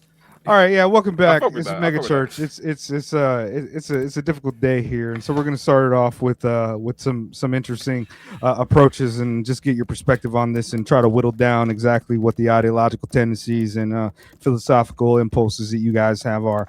These questions are. Wait. I got you. Is that it? Ladies and gentlemen, this is what's up with the minutes, and this is the second installment of This or That, hosted by Grand Mega Flowers. Or you can get with that. You can get with this, or you can get with that. Yes, welcome back. We've asked 50 black people. We've asked 50 black people. The number one bald rapper in the world. Number one bald rapper. Okay, so Let's go ahead. Cut the music. Number one bald head rapper in the world. Who's got the Freddie first answer Gibbs. for this? Let's See what it says on the screen. That's an X. What? Against my people opinion. What? No. Oh yeah, we it's asked Family 50 Feud. black my people. fault. It's Family Feud. Yeah. We are Where's sick- I we need are- a mustache. Well, I don't have a mustache. You have a Come on. mustache, nigga. You don't. No, I need a big real nigga mustache. Steve Harvey like, mustache. yeah, I need Okay. a train down to Georgia mustache. I need a like. You feel me? Like, Okay, Mega. Yeah, 50 second niggas. answer, Joe Budden. actually, yeah, that's number 5. We got a few votes for that. Come on, the number one bald head let's black go. rapper of all time. It's got to be pretty Common. easy, right? Who? Oh, Say again. No. Common Common is number 3. Common is The number first 3. one that came to me was Common. I was thinking Common. Who did you say, Mega? I didn't The hear number you. one What'd you say? bald head rapper of all time is Yeah, Tupac Shakur. Do the Oh my knowledge. god, Oh, he's bold. I'm He's not bold to me. stupid. In my I'm head, he's not bold. stupid. He's not bold. because he He's had a not little bold. Gumby on juice. Exactly. He's wearing the Yes. beanie. Not he's wearing the hats. He's Nah, got the fucking. He got the nah. headband Alright. and shit. That's a nigga with hair. We asked 72 niggas who is the number one rapper with the unibrow. Go ahead, right. Trey. Do you want to play or do you want to pass? I'm playing. Go on. ahead. Rap Ferreira. Oh damn! I was gonna say that one. Do we have Rap Ferreira? Boo! Yes. Rap Ferreira is the number 2 nigga with the unibrow. Number Number two. two. Okay. Yay. You let's No, there's one more. There's one more with the unibrow who's more powerful than Rap Ferreira in terms of legacy. In terms of legacy terms as of well. legacy. Oh yeah, it's there. Oh shit. Oh nigga, I might be 3 years Can old. we get a hit? Is it Tupac again? It's Tupac again. That's right. That is right, Tupac again. Number 1 bald head rapper, number 1 unibrow rapper of all time. If you're questioning whether or not he has a unibrow or not, go ahead and zoom in on that Vibe magazine album cover. He does have a unibrow. All right. Jeez. All right, let's keep going. Let's keep going here. Pay close attention to this one. There is a runaway train barreling towards you. West Side Gun is asleep at the wheel. There are 5 rappers laying on the track. All right. And there's a lever that will divert the train to another track where Wait, there is from a myself single to another. Oh, okay, no. gotcha. You're near the lever. We're safe. You see Okay, the gotcha, runaway gotcha. train barreling towards Okay. 5 rappers. Okay. 5 rappers. Yeah. Okay. And there is a lever that will divert the train to another track where there is a single person. Not You a rapper. pull the lever They're not a rapper. or they A could be regular rapper. human or You are don't- they a you- rapper? we no, don't know at this point. that changes a We don't lot. know. That changes a lot. If they're not, We if don't they know at this aren't point. a rapper, that means that their life is worth 5 rappers. So that means in that case, in that case, the train keeps it going. But if they're a rapper, then I'm gonna, you know what I mean? You hit in that situation. I hit the lever, but at the time, guaranteed they've recorded a rap song. Let me say that. Oh, okay. I mean, this seems obvious. I'm getting rid of the one person. Okay, interesting. I think what I'm gonna do is, as the train's coming, I'm gonna hit the lever in a specific way that makes the train hit both tracks, so it's going on both of them and it goes down and runs over everyone. Oh, okay. Bitch, shut the fuck up. I'm thinking. So- I'm so thinking We're gonna- gonna have to go to the judges for this one. What are they saying? The judges are saying it is a binary choice. Oh, Either you pull the lever and divert the train towards a single Oh, individual. okay, so I've or got 2 options here. You are passive in the experience, and the train runs over 5 rappers. potentially J.Cole. I've forgiven J.Cole, so I can't kill that guy. I don't know what He you're made gonna do. he made Return of the Dreamers 3. J.Cole, you're gone. I'm sorry.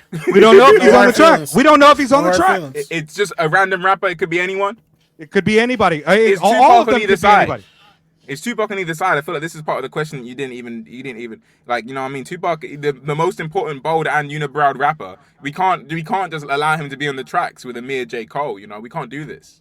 This is part of this is a classic trolley problem. All right. So this is a classic trolley problem. Congratulations, Trey. You killed Zohran Mamdani. No. However, you saved Drake, Eminem, Kanye, Nas, and Jay-Z. Okay.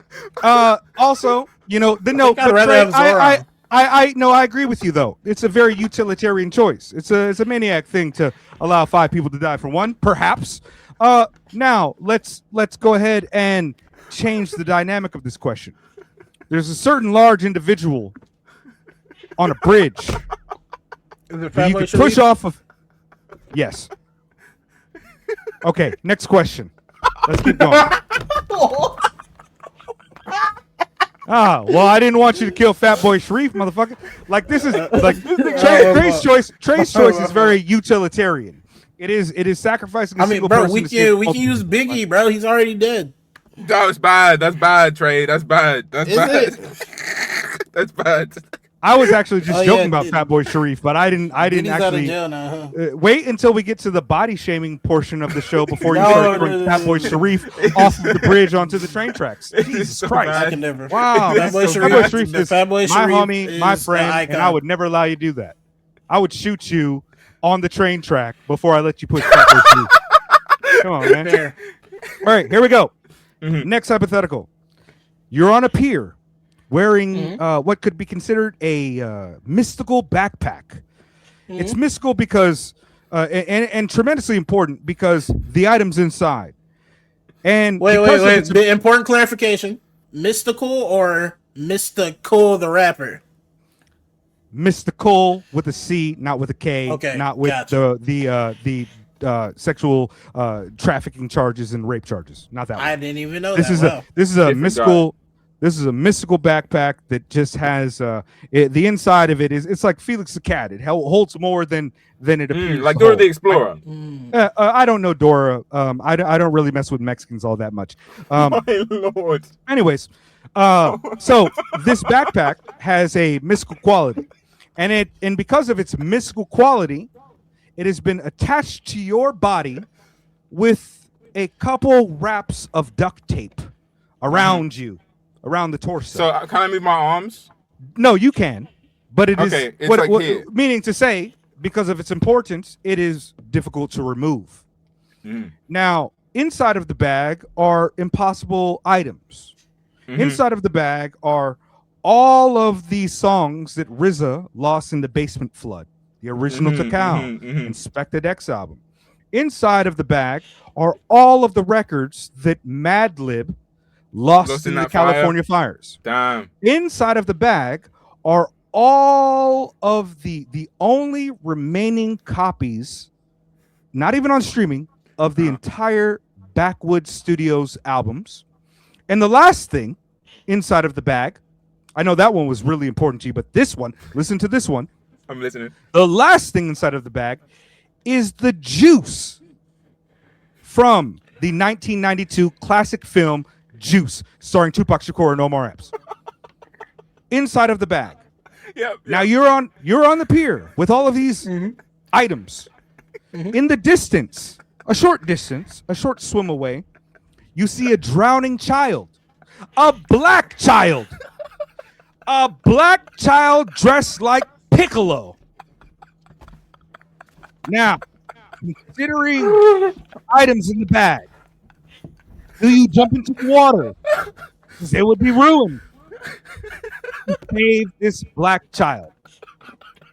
So everything in the bag is one of one. Oh yeah. If those are gone, they're gone. If you jump in, it's ruined. But then you have essentially Piccolo, black Piccolo child. I think in that small window of time, I could coach that child on how to swim back to shore. You're gonna hype him up. You're gonna hype him up for the sidelines. Hit that shit. Swing low, swing there. Yeah, That's what you're gonna do. I start doing this. I'm like, yeah, like that. Kick your feet. Float in your back. Well, Megan, see, here's the problem. This was easy until you said the kid was dressed like Piccolo, and then it became it was endearing. So now it's hard. Yeah, that's Well, a good point. let me read a couple things here, though. You personified the kid in too much. Now I have empathy for this child and made me want it to live. All right, the kid's parents are on the sideline and their legs don't work because they gave all of the money that they had away. They're on the ground, no wheelchairs, because they gave all of their wheelchair money to Dr. Umar. So what do you do? No, that kid needs to be saved. I mean, that kid needs to be saved. That kid needs to be saved. I'm sorry, RZA. I feel like I'm sorry. the best scenario is Umar comes to atone for his sins and saves the kid. You think Dr. Umar would do that? No, what we need to do. No, we Dr. Umar is on the Ferris wheel laughing with Barack Obama. They can see from a distance on a Ferris wheel on the pier. It's a nice thing. It's like a Coney Island type of thing. It's like a Santa Cruz Beach boardwalk type of thing.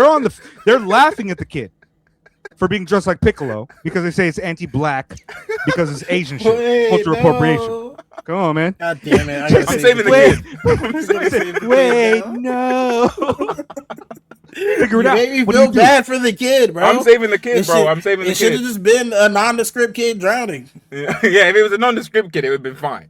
If the kid was, I would sacrifice a random black kid anyway. You're just hoping that the kid is like fucking looks like Fick, so you can be like, why are you wearing a hockey jersey? You deserve to drown. Yeah, we gotta have the backwoods catalog. Trey would That's get rid what's of any black child who was drowning. Trey would just completely like if he didn't know them. It's like it's not his issue, bro. It's not his issue. Go drown. I have my RZA albums here, bro. I got more important things to do. I'm sacrificing RZA's albums. I'm sacrificing Madlib's. We already don't have them. They're already gone. The Madlib, it's backwoods. It's the backwoods catalog, and whether or not you want the juice is the big questions. the juice is Because absolutely imagine all the backwoods albums are gone. You remember them. But listen, but they're listen. But listen, this kid didn't make Betamax, so. And he also didn't. Obviously, this kid didn't save nothing for the swim back. That's a good. He left nothing. He left nothing for the swim back. That's a good one. You know, I'm a genius. Nigga, this is the craziest. Yeah. This is the craziest this podcast ever going. This nigga Mega doing a stand-up set, bro. No, this is legitimate. Like I said, welcome back to the Megaplex. Welcome back to the Megachurch. We got to figure this shit out. These are ethical questions. Is this what you were doing on the Megachurch? Is this what you were doing? Oh, I mean, in Megachurch we're doing worse. Things. I believe it. No, we were listening to on Megachurch. We were listening to 13 and Good by KRS-One during Valentine's Day month. Like it was like, yo, here goes a Valentine's Day month thing. Here's a song about KRS trying to sleep with a 13-year-old and getting raped by her fucking police officer father. No wonder he fucking defended Africa Bambaataa. Things are aligning. We're seeing. Okay. So what I've got is Trey is a utilitarian when it comes to the trolley problem. And Ko is a very empathetic person who would sacrifice a few Arm & Hammer albums, a couple other albums to save Piccolo's kid. The Madlib thing is the biggest thing for me, I think. The Madlib's entire record collection, Lost in That House Fire, is a like that is an archive. All I'm saying is that it's like You Save the Child or the Smithsonian.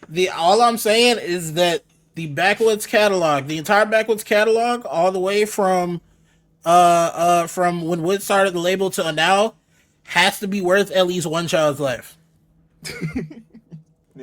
That's the same shit Charlie Kirk said. He said, counting or not counting backwards, and then he was shot in the neck, bro. He said the Second Amendment was worth losing some lives. Backwoods albums is worth. It's like a child's life is worth buying all these diabetic test strips. It's a trade-off here. We gotta figure this shit out. That's okay, so bad. I get so it. Bad. Let's shift a little bit towards something else.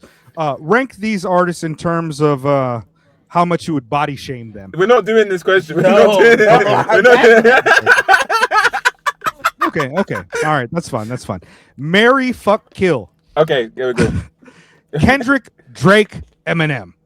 I'm killing him. I'm killing Eminem, 100%. Not even a question. The idea of fucking or marrying Eminem is the most disgusting thing I could possibly imagine. Marrying Kendrick, fucking Drake, killing Eminem. I feel like Drake probably he probably gets it down. He probably gets down. I can't even lie. What if I change Eminem to J.Cole? Same thing. No, I think I'm fucking swap Eminem with J.Cole. I think I'm fucking J.Cole. Confirmed. He made Return of the Dreamers 3. KOSEY loves light-skinned niggas. Unbelievable. I mean, Drake is more light. Drake is also a light skin. I'm marrying the dark skin. I didn't say. I'm marrying Kendrick. J.Cole I'm just saying, you could have opted out. You could have opted out. You don't have to fuck or kill. See, this is how I know y'all niggas is terrible. I didn't say that you had to. I didn't say you had to fuck or kill anybody, and y'all just decided I'll kill somebody. I'll kill any of these niggas off rip. Terrible. That's true. We're anti-black. How could we possibly murder these important black men? Why would you kill anybody? And Eminem. Kendrick has high emotional intelligence, so he's getting married. Drake is. Damn, I don't want to word it like that. That sounds bad. No, go on, Trey. Go on, Trey. Drake got a BBL and he got abs. I was gonna say Drake isn't sexual deviant, but that freaky ass nigga. He has 6'9" God. 6'9" God. Next question. Okay. Should I change it up? Okay, let me go. Do what you want, man. Let's do something else. All right. This or that. Mike or Open Mike Eagle. Oh, we're actually getting serious. What? I thought we were continuing. That's not serious. Oh, okay. It's a question though. Mike, it's not like they're both named Mike. Those were. Oh, wait a second, Cole. Are you trying to diminish the philosophical, the philosophical elements that I'm trying to like bring into this? Yeah, I'm trying to grow the pod. No, that's actually my bad. We spent that whole conversation figuring out what we needed to do. I'm worried everyone stopped listening. Nigga, that's their problem. If we just had a whole conversation about how to reach a new ceiling, and Mega is bringing us those methodologies right now. I apologize for every transgression I made against you, Mega. People want to hear this shit. Mary fuck kill. Jordan Peterson, Ben Shapiro, G-Jack. Okay. Could you repeat? Okay, right. You said repeat that. No, we're doing the mic. Yeah. Mike versus Open Mike. Damn, that's hard. That's hard to say. That is difficult. Those are two of my favorites ever. Not for me. Those are two of my favorites ever. This actually is easy for me. Yeah. You're gonna Open Mike, I'm assuming. Oh, absolutely. That's a man of the culture. Like I love Mike or everything, but Open Mike Eagle is a man of the culture. Refined. One of the high watermarks that ever happened in hip hop culture. Easily. Fucking. I gotta take Open Mike. Easily. I think in terms even though it kills me to lose burning desire. It's interesting for me because it's like Mike was like very like concrete and important in my growth as a human being into like healing from any shit I was going through. I was kind of growing up at the same time as he was getting to be the better place in himself. Like I'm listening to Tears of Joy. I'm at like one of the worst points in my life. I'm listening to Disco. I'm slowly figuring shit out. I was following the trajectory. You're on a very similar curve of trajectory of life, whatever. And I feel like that's a very, very important part of the KOSEY puzzle piece like thing for me. But Open Mike Eagle has a very similar spot where it's like I feel like through finding his music, I then expanded out into all of this fucking underground hip hop shit. And I wouldn't be here today. I wouldn't be doing the things I'm doing at uni for. I wouldn't be doing the things I was doing at uni right now. So funny. For nothing. I'm a serious person. I wouldn't be doing the things I'm doing at uni right now without that. And through that, I think Open Mike Eagle. I'm gonna have to go with Mike Eagle. Yeah, you guys are right. I think especially like after I've seen both of them perform live, Open Mike Eagle does the best show. Open Mike Eagle does the best show. He got a lot more intensity to him, and I feel like his songs also lend more to that thing. Like he'd be really doing He's an MC. Catchy ass niggas. He know how to capture the crowd. Been doing that shit for 20 years. You know what I mean? 25 years. I was gonna say until I've seen niggas who've been doing it as long as Open Mike Eagle who have done a significantly worse shows. Until like I saw the clip that Ro posted, for some reason I did not process how much vocal range Open Mike has. Yeah, like, so I saw him do it. I was like, oh wait, this nigga has ridiculous vocal range. I really get I didn't process that. You know how he just goes into that growl tone he does. I don't even know. Like he does it so like subtly when he's doing his rap shit. I don't even notice. But when I'm watching it live, I'm like, oh shit, he just turned it up, and I'm like, oh yeah, he was does early that all on the the time. sing song shit. He was early even on the sing song shit. Respect my qualifiers is like hella sing songy. Yeah. Niggas knew all those bars as well, bro. He's like, it's brilliant watching. Like his music is so important to people. It was quite literally is like one of two high watermarks in independent underground hip hop. Who's the second? El Producto. Shout. LP. It's like the things that he did with it's Open Mic and it's LP for me is the high watermarks in independent underground hip hop. And then second, like if there's a distant third, it's Doom. Just because Doom's crossover is so crazy. Curious. Yeah, because he's been dead for quite a while, and also the last great work that we got from him is pushing like 15 years almost. Yeah. Well, like 15 years maybe. You think Born Like This is a great album? I think Born Like This is an okay album. It's cool. It's got a few. No, like he got a line on there. He says, "Once soda inbred skinhead a nigga joke." That's hard. That's fucking That's amazing. and that is brilliant as well. That's fucking amazing. Open Mike Eagle played that yesterday at the show as well, and it's just sick. It's brilliant. You know, there's real community in that, and the shared appreciation of MF Doom in a way that's really nice. I mean, like, wait, I want to read one of my favorite open mic lines. Go on. Wait, where is it? Where is it? Wow. Okay. This Brilliant is dead air this for is the the podcast, excerpt. man. This is the open mic Eagle excerpt. This is I love this. Blank stare on my face where my emotions supposed to go. Probably chewing on some shit I ain't supposed to know. I lived my whole life on pins and needles. Cops and lawyers defending evil. And they ain't out here offending people. These motherfuckers just want permission to say nigga. That's all it is. He's the GOAT. That's my shit. He's the best. I love He's it. the best. I love Mike Eagle. He's the best ever of all time ever. No, Mike is undoubtedly one of our greatest. Like, not only the quality of the work, but the ethics and the integrity in the lineage. One of our greatest. Wow, didn't you say sold out? I do want to kind of say Hold this, out. I'm joking. Mike. I do think what Mike's doing right now is really special too, though. The whole thing going on with 10K is kind of really brilliant. I find the kind of except the kind of move toward. I think having more underground music that sounds like it's trying to have fun is a really nice thing to have in the exact same spaces. Like these guys, like having a Neon Tay, having an El Costo. Most I don't really like that guy, but I find that these. Yeah. I think that the space that 10K is taking up in the culture is really brilliant right now. Anisha Kim is fantastic. There's so many amazing Jada. There's so many amazing artists on that label who deserve their flowers, and it's really nice to see Mike building something. You know, Sure.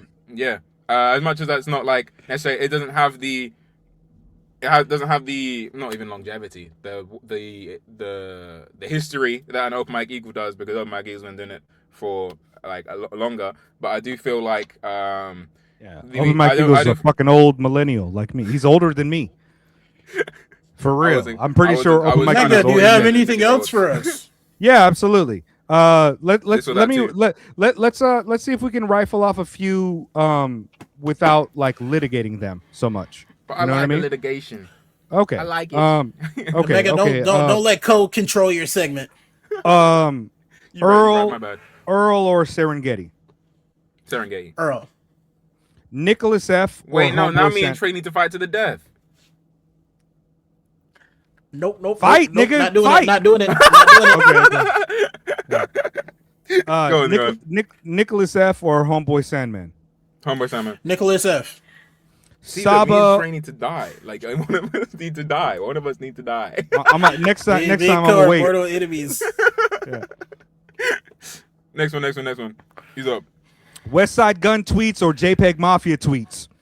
West Side Gun tweets, bro. It's shit hilarious. Gun is a hilarious. Even when he's hating on niggas, he's hilarious. JPEG Mafia just sounds like when you get fucking defensive and you're like, no, I don't do that. Stop it. Okay. I don't know anything about that. I was just Peggy tweets like he lost the game of CS:GO 10 minutes ago. That's his whole thing. West Side is hilarious because he'll be like, yeah, I bet your kids live like fucking peasants. It's like, yeah, man, we're poor. Here's one that might be. I don't go all that money from being an underground rapper like you, bro. I ain't got the funds like that, bro. Sorry, Mega. What's your next? No, here's one that I might want to hear you guys litigate a little bit. Saba or JID? Oh, that's really difficult. Jid, Georgia nigga, repping Georgia nigga.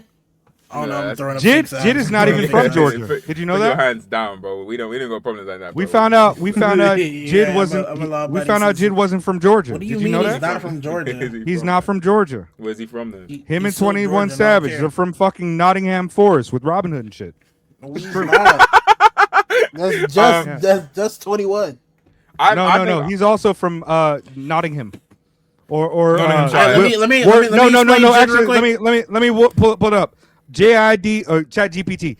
JID is from Chat GPT. Worcestershire. Mm-hmm. London. Listen, I will explain my pick and then Cole will answer. Okay. I picked Jid because I think he provides a very visible niche as a Southern artist in a modern context, where I think Southern rap for the mainstream has kind of been pigeonholed into the Migos, who had great, phenomenal contributions to the state of Georgia, who I love and acts like Lotto as well. But I like Jid being a Southern nigga. He's unapologetically from the South, and he's also spitting really hard. So I fuck with that. And I also think Earth Gang doing that as well, but they wanted to become Migos ass niggas instead of being themselves. tragic. Still love you guys though. No, you don't. I don't. I don't either. That was tweeting some weird shit. Anyways, I find this one difficult because I would say JID has a better discography, but I definitely think like the outstanding Saba performances are ones I find myself drawn to more. I find I can agree with that. the way that Saba raps, I find a lot more compelling than the way Jid raps when he's rapping his best. I find that I don't like that. I don't like it. I don't like it. Don't do that. Don't do that. Don't do that. Don't do that. How many songs does JID have with Eminem? One. One. Okay, how many does Saba I think have? it's one. Nigga, fuck I you. vote Saba. No, I think that was actually a really rough one for me too. And actually, to litigate this, I would want the time to go and listen to the albums and really come to the conclusion. Yeah, but my impulse is Saba. My impulse is that as well. because- Just his and I think his flow is mind blowing. Like when he really gets down to it, and he's like actually in a pocket. Like there's very few rappers who rap with the amount of like thought to the meter that he's approaching, and like the way he's hitting these pockets is like such a weird, like he's crazy. The fucking I was really listening to Return of the Dreamers 3 coming up again. He's got a verse on Sacrifices at the end of that album. That the flow he's doing on that song is crazy. It's like he's falling down the fucking stairs while rapping, and then he falls down in the exact same rhythm in the next line, and then he falls down in the exact same rhythm in the next line. It's crazy. Nigga's insane. He's insane. Both of them are true. But I actually don't like to do this or that type of thing. But I was just like Nigga, unable to come with the context. Listen, let me explain. Nigga, come on, give me a second here. My fault. I didn't want to think about something, and so like I had seen like a fucking YouTube short of Drink Champs come up, so I want to be like, yo, DMX or Tupac. You should have told us to get drunk, bro. Easy. I mean, if y'all want to drink, y'all know I drink all the time and shit. Like I'm on number 3 right now. You need to invite us to do the same. We don't know, like, because we need a for episode 21 when the podcast finally turns to a legal age where the podcast can drink. All right.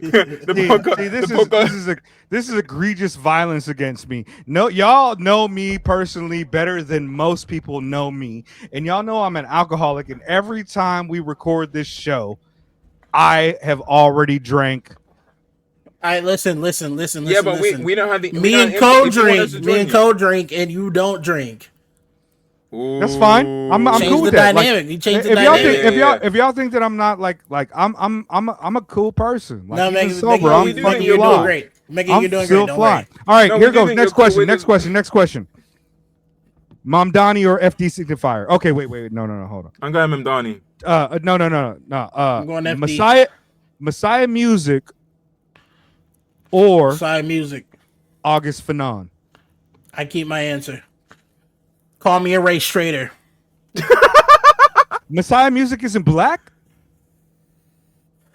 I have no idea. Oh, I can't Messiah tell if you're joking. I was not. Is I didn't Messiah know. Music Jewish? Dude, please. You should call don't yourself know. Messiah. I didn't even think about He it. He could actually be Jewish. I know he's not black. I can't remember. For real? So we talked to him. No, he had like one fucking appearance ever, which is like on Call Out Culture. He doesn't do like any other type of media or anything else. I found an image of him. Huh. This is a white man. Shout out. I didn't know that. Shout out Messiah Music. I'm not talking about any race-based thing. I'm just talking about like, you know what I mean? I know. Music about it. I'm joking. I'm going Fanon. I'm very endeared to Fanon. I like Fanon's politics. I like Fanon all over I do love his Spencer's. politics. The Vic Spencer shit is just like You're making real me feel dope bad hip hop now. to me. Yeah, I love August Fanon. I find it difficult. Because I would say from a consistency basis, like I would say there's more Messiah Music Messiah Music is a more consistent producer to me, in like in his output and the stuff that I've heard. But then when I think about like my favorite, like the upper echelon of stuff that I've listened to and the stuff where I'm like, this is my favorite. I'm hearing like August Fanon's name is coming up more frequently in the things that I'm like, this is my favorite shit ever. You know, like when I go on, like when I even think about like Def C, like his album with, damn, that was loud. His album with They was laughing evil too. That's white people. I heard that shit in the background. Go check. They might be killing a black man. What was that? It's crazy. Okay. All right, I'm bugging. No, that was crazy to me. That was crazy. That's what I'm saying. Like when I crazy. think of like Def C's one of my faves right now. Like his album, his like the album with August Fanon, that is a monumental project to me. And I feel similarly with Trapdoor, but I definitely return to the August Fanon one more. You know what I'm saying? So I think I'm gonna go August Fanon as well.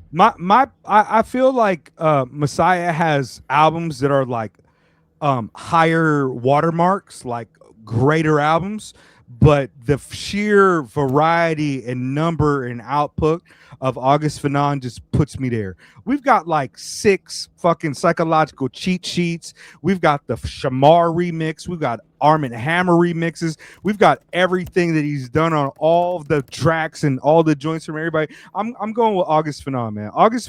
To be honest with you, I'm a mark for August Fanon. I think August Fanon is so You're a good. mark? What's that? Yeah, I'm a mark. That's a I'm wrestling term like- where you're basically a fanboy. Yeah, I'm a fanboy. Yeah, I'm a Or buster you're kind for of a it. nerd Yeah. because I you see. try to be an insider.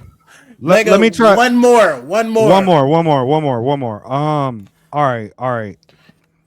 I'm trying to get with like the orchestral, like the really flowery climactic. production. With the flowery production.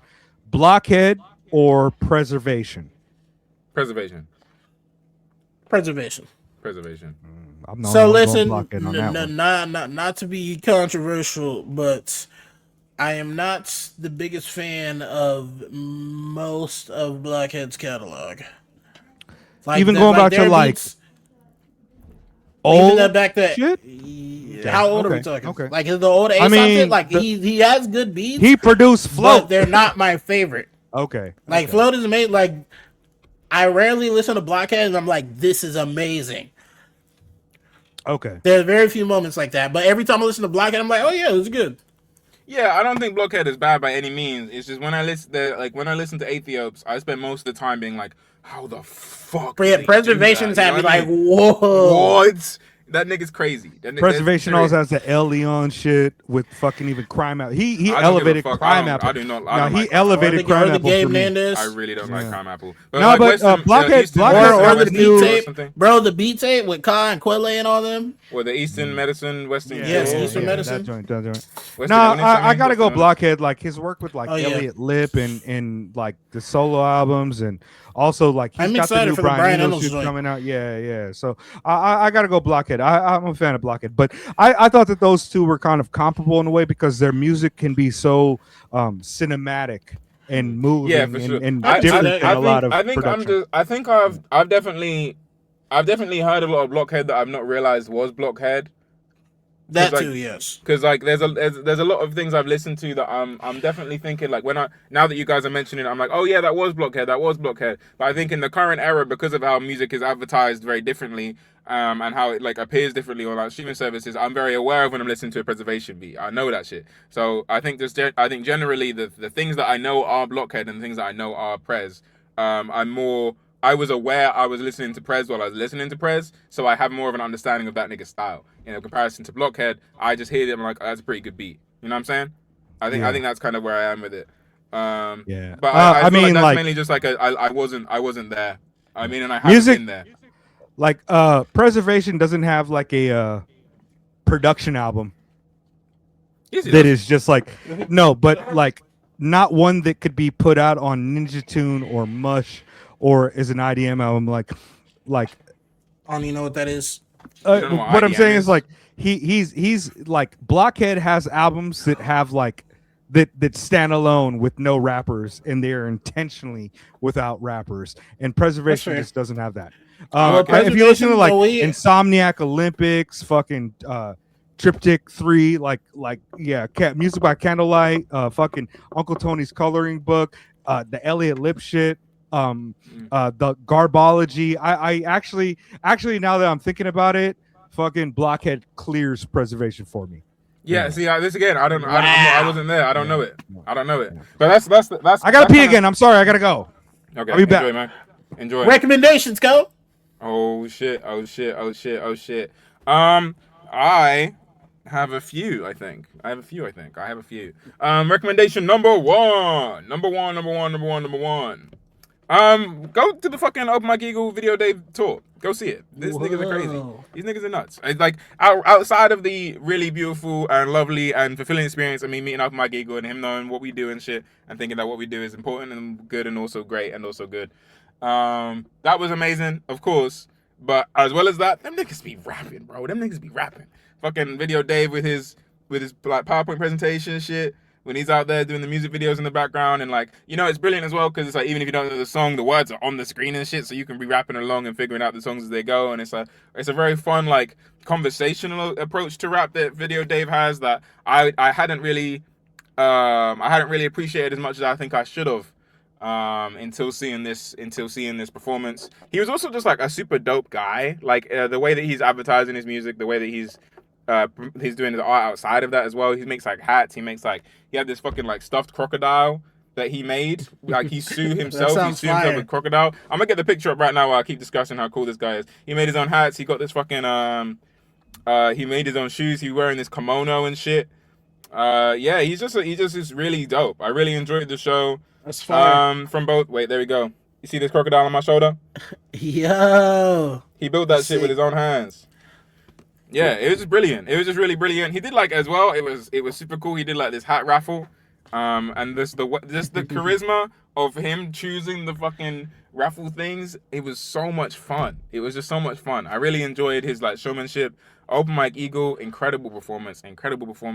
He was doing this. See, look, he did it again. Now he's gonna be. What up? Now he's in it.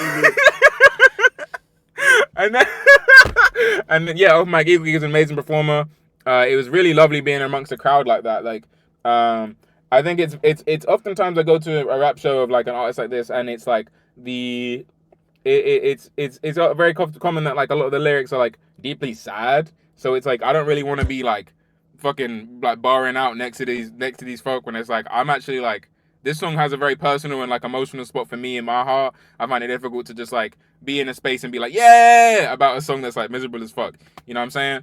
So I find that Open Mike Eagle, while he was like into even those moments in there, his music is has like such a beautiful optimism to it that made the show so beautiful because you could feel in the room that the niggas around me were singing this song about Juggernaut. And that song had the exact same beautiful and powerful experience, like effect on them as it did me. You know, I can feel the hope and the love in that room, and the way that it proliferated and was all around. It was great. There was one nigga in particular who I never want to see again, who I met at that show. My God, that nigga was so weird. Bro, I'm telling you, he just kept talking to me, and I was like, okay, cool. I talked to him first because he's like, you know, I see another black guy. Drop a name, we'll put a hit on his head. I don't even remember his name. I got his Instagram. I can get it, but I can show you guys. But bro, you exchanged Instagram. Add in editing. We will put this shit. We will have a bounty on this nigga's head by midnight. What was weird about it? I want to know. He has like such a strange understanding of queerness, and he kept on telling me shit that made me like so clear. He was like, oh, so you a femboy, huh? I was like, never talk to me. Don't say that to me. What are you talking about? What are you talking about? Don't say that to me.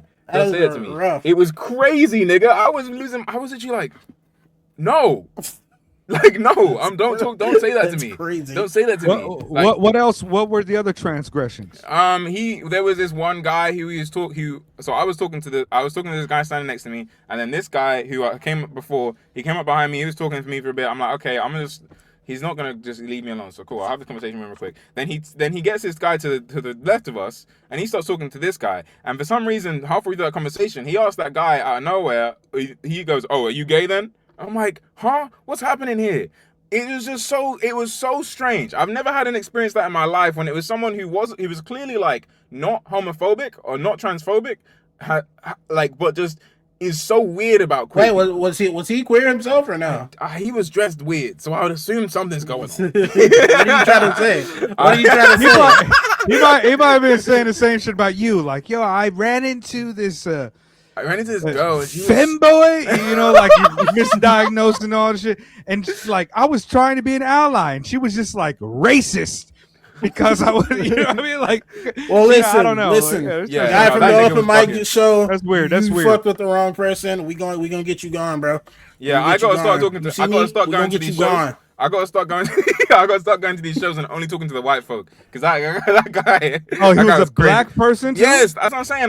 When I go to any rap show, I'm like, okay, I gotta make sure I talk to every black person in the room. I gotta make sure that happens. Damn, that's worse, bro. You doing us I'm terrible. not gonna lie. Like, look, y'all know that I've been trying to navigate and try to be an ally, but also I'm an old person, don't know how to do the shit. One time I really embarrassed myself and I disappointed myself because I was trying to be an ally and I realized what I was doing was just being fucking weird. Did you call Like- someone a fanboy?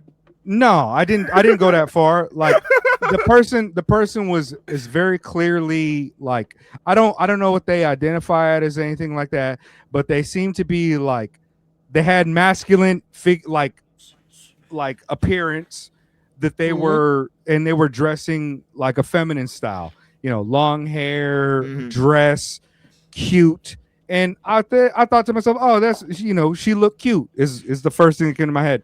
But when I talked to them, and the only time I talked to them was like when I was like passing by them or standing next to them, and what I kept on doing was being like, yo, what's up, man? And every time I said man, I was like, oh, my bad. I didn't mean to do that. And you know what I mean? And it was like I was trying to be ally-like. You know what I mean? Like make them feel comfortable, but because I was trying to make them feel comfortable and stumbling, I'm sure I made the situation even Yeah, no, worse. that's so much worse. That's so because much worse. because Wait, like I'm even at yo Trey at the bathroom, I was like, oh, what's up, man? And I was like, oh, my bad. You know, like I'm not trying to like I did my mistake, and I really try to explain myself and do that, but I stumbled all over myself, and I like at the end of the night, I just felt like, ugh, like I do not. Cole is in fucking- high demand. Yeah, she is. Everybody wants to come talk to our co-host. I see. She got that same shit on that Sade had on. I be Cole, stealing. Cole, I see that. I see that same outfit I'm somewhere. stealing my swag. You see this? I look so cute. Cole, Wait a Cole, second. Cole, I look so cute right now. Oh, my fault. I look literally adorable. Oh shit! W fit Can you check. see the trousers? Can you see the trousers? We can't see the trousers. See them shits, bro. I'm telling you. Oh shit! You got it on. Wait. You got. Was that lace? This You got that shit? shit Yeah, I on. couldn't hear you guys just now, but I felt cute. That was lace. That's lace. All up on the Okay. legs. I'm getting a little bit naked out here. A little bit naked. It's too hot, bro. It was the hottest day of the year yesterday. Yeah. Hottest day on earth. No. So what's the second recommendation? Second recommendation. Second recommendation. Second recommendation. Second recommendation. Second recommendation. I actually don't remember. Never mind. I don't have one. Mega, what's your recommendation? Check out my Giggle show. That's it. I've actually I was struggling with what my recommendations were going to be because I've been watching a lot of content. Oh, and I paying remember. attention to a lot- Oh, go ahead. no, Go you ahead, then. Okay. No, go I ahead watched- first. I watched a movie recently in the cinemas because I wanted to go see I Love Boosters, and it's not out here because Boots Riley hates me specifically. He hates me specifically. He came up to my house. You know how he's been The tweeting lace. recently? It's the Anyone lace.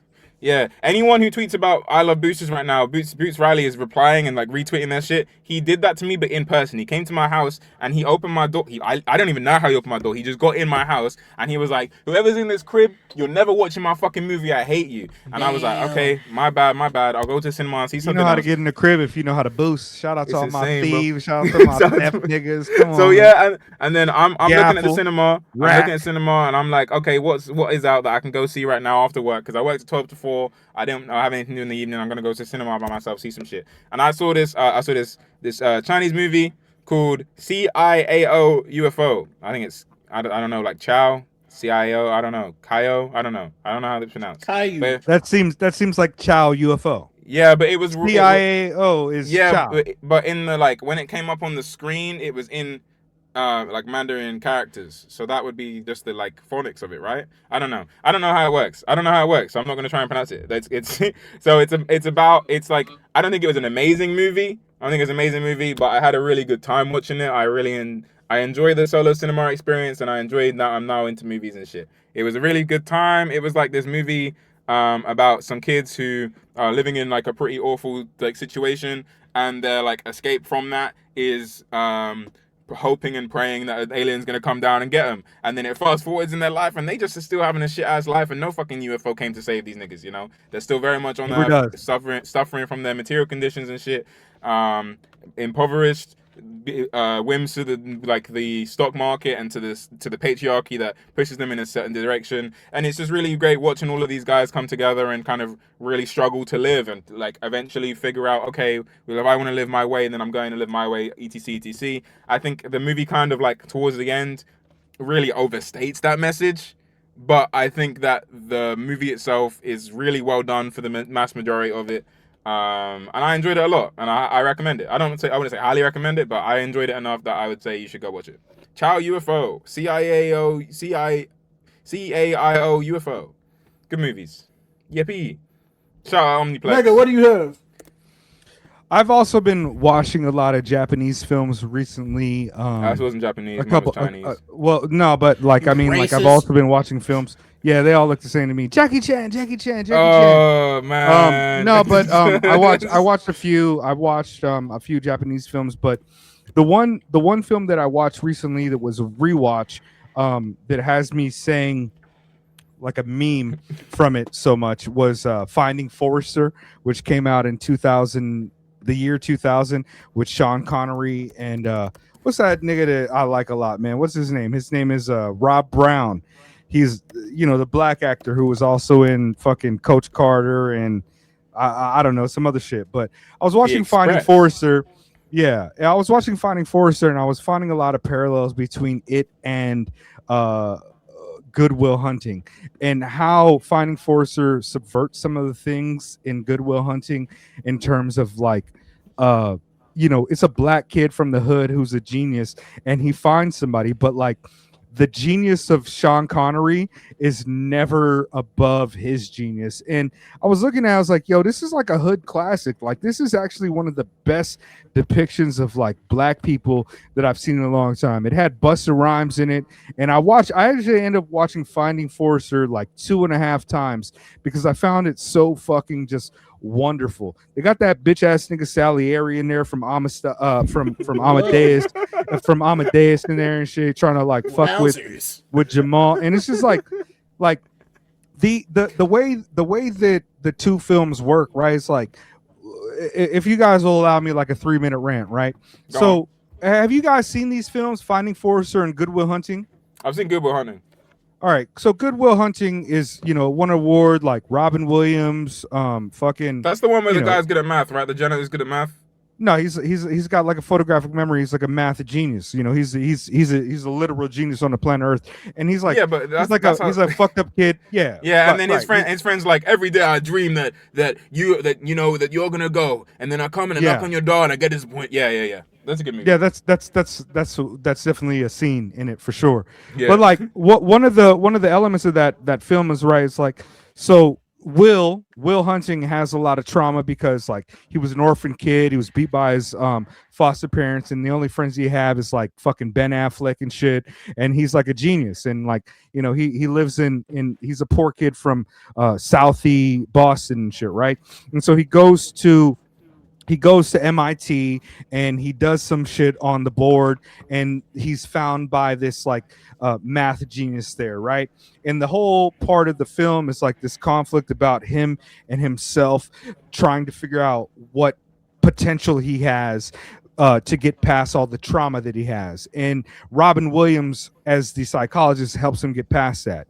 But in Finding Forrester, what you have is like this black kid who is a genius, who's hiding his genius and plays basketball to fit in with his friends because he doesn't want to stand out. And eventually they see his tests, and so they put him into this fucking school, and he ends up being a genius. And somehow, serendipitously, he comes across one of the great American writers of the the 20th century, and that great American writer brings him into the cloth, and they develop a friendship.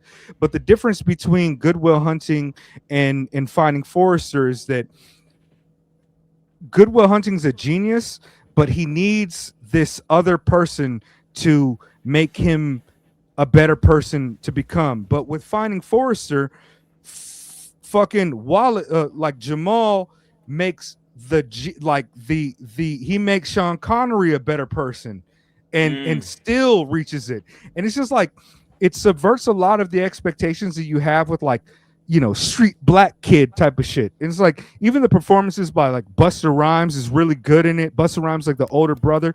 And I was watching, I was just like, yo, like this is a great example of like black kids not needing shit, but access to shit makes us fucking shine brighter. I just really enjoyed it. It was a great film. I could imagine like watching a version of that movie where that white person saves the black person from his own mind and shit, and it's like, okay, word, I've seen this before, man. I've seen the same white savior shit 100 million times. They do like sharpen each other, you know what I mean? They both grow off of each other.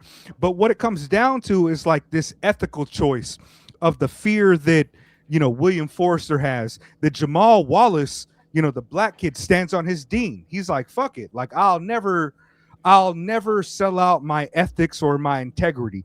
My word is my word, and I do what I do, even if it ruins everything. And he stood on that. And then, Sean Connery had to come and fucking set it straight because he realized he was the bitch ass nigga. And it was just like, it's almost like an Oscar bait type of film, but I really enjoyed it. Again, it was good. Yeah. Question: Has this comparison been made before between these two movies? Do niggas are niggas already saying that this is like Good Will Hunting with black folk? They did come out around the same times, but I doubt that there's a like a nigga near the forest in the basement, like near the furnace in the basement, that was really listening. You know what I mean? Like, I was curious because I was wondering if it was like, not there. From the way you're describing them, it feels like that kind of like overlap and like understanding of the movie would be like kind of inherent to it. It feels like It feels like that sounds like a very much like this is like if Good Will Hunting played black people. Like that's how it sounds from the way you're describing it. But from the way that you're saying it's interpreted, it's definitely like kind of doing its own thing.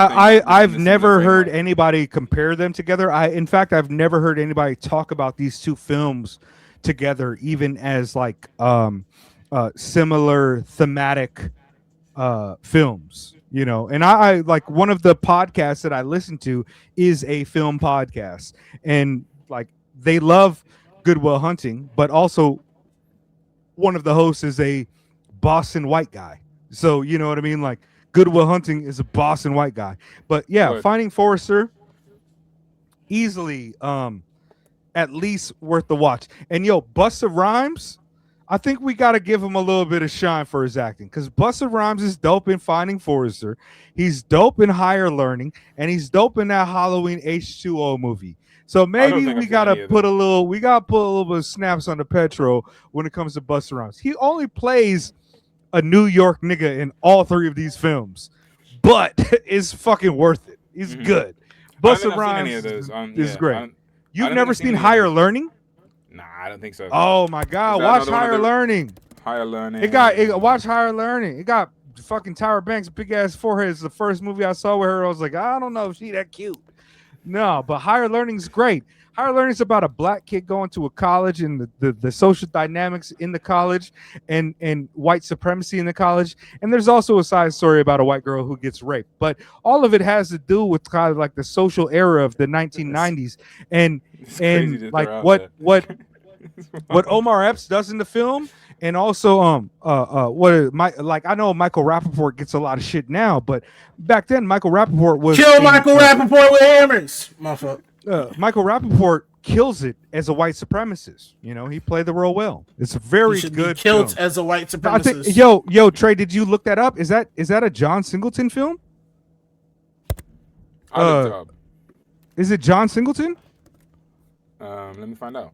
But We're looking at the Higher thing. Learning is great. It's got Ice Yeah, Cube it's in John, it. yeah, you're right. John Yeah, Singleton. it's a great film. It's a hood classic. Like, I love Higher Learning. What is Oh shit, high? Morpheus is in it. Morpheus What is is in it. yeah? He's a professor. What is Nah. learn? What is higher learn? What is higher learning? They got poetry in that shit. What is Nah. high? You know how black people do. What is learn? What is higher learning? Yeah, that shit's real hip hop. I'm Y'all don't know about learning that shit. high. I'm higher learning. My topic, not topic. Recommendation. Recommendation I got it in my chair. My by the way. I got so much recommendation space. This is really lovely. is Neonte's 2025 album For the Love of Money, also spelled FADA, heart emoticon, OF, money sign. I revisited that project recently, and I liked it even more. And I even liked it then, but I liked it even more now. I think Neonte, the way he does like the stilted flow, the way he freaks it, bro, it's so tough. It's so tough. The production is so good. This album is also like way more varied than I remember it being. Like, I don't know, some of the cuts on here, there's like the singing cut, which I guess the artist is. Hold on. I guess the artist is named SMV because there's no feature. It just says Soldier Man by SMV. But the singing on it's great. The Mavi and Sideshow track, that shit's so tough. The El Custo track, tough. So I've been replaying that recently. The album's tough. I guess I could recommend Soldier Hate Repellent at the same time. I recommend Neonte. Neonte's tough. What's the Neonte, name of the umbrella album? term. Fada? Is that the one you said? Yes. FADA. Okay. All right, Hard I might emoticon. tap into it. I'm down. I don't even know. I haven't been hype on Neonte Neonte like that. No, like I try to get into Neonte. Like I heard him the first time on like a Jadessa album, who's like a UK cat and shit, and like I just Jadessa? haven't been. Yeah, Wait a second. What is that? Her name is. Wait. Jadison? I've never Jadesi. attempted to say You it. mean that it? Jadesi? Jadesi? Jadasea. Maybe that's it. Maybe I just said it wrong. I don't know the fact. Yo, I was like, who who is that? No, yeah, you mean Jadesi. You mean Jadesi. Yeah, but I heard Neonte the first time off of that joint, and it's like I've been trying to get into Neonte, but it's just like, you know, it didn't pique my interest like that. And every time I listen to it, I was like, it's not necessarily my vibe. And because of that, I kind of like not really, you know what I mean? But like, Yeah. like I feel like it should be a part of it. I feel like I should kind of tap in a little bit because it is something, you know, left of the contemporary, a little bit different, a little bit styling, a little bit cool, a lot of it 10K. So I just hadn't given it a chance. So I'm gonna do that. I'm gonna give it a chance. This time. I think that a lot. Soldier. I think that a lot of 10K thing is really important to it as well, because I think 10K is kind of like with the recent Sideshow album. I feel like they really developed like a sound. Like I think they have I think they have a developed like sound that I'm like, this is recognizably 10K now, in a way that I think like Neonte and El Costo's like introduction to the group kind of formed. I think the way that like when like from like Burning Desire onwards, I felt like the label generally has expanded their sound in a way that is like very much like pushed forward by the like what Neonte is doing, and like that style kind of like interweaving with what Mike's doing. So I would say Neonte is definitely quite important to the 10K pie.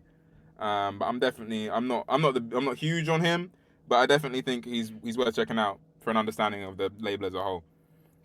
I don't like that my fucking recommendation was Fine Enforcer.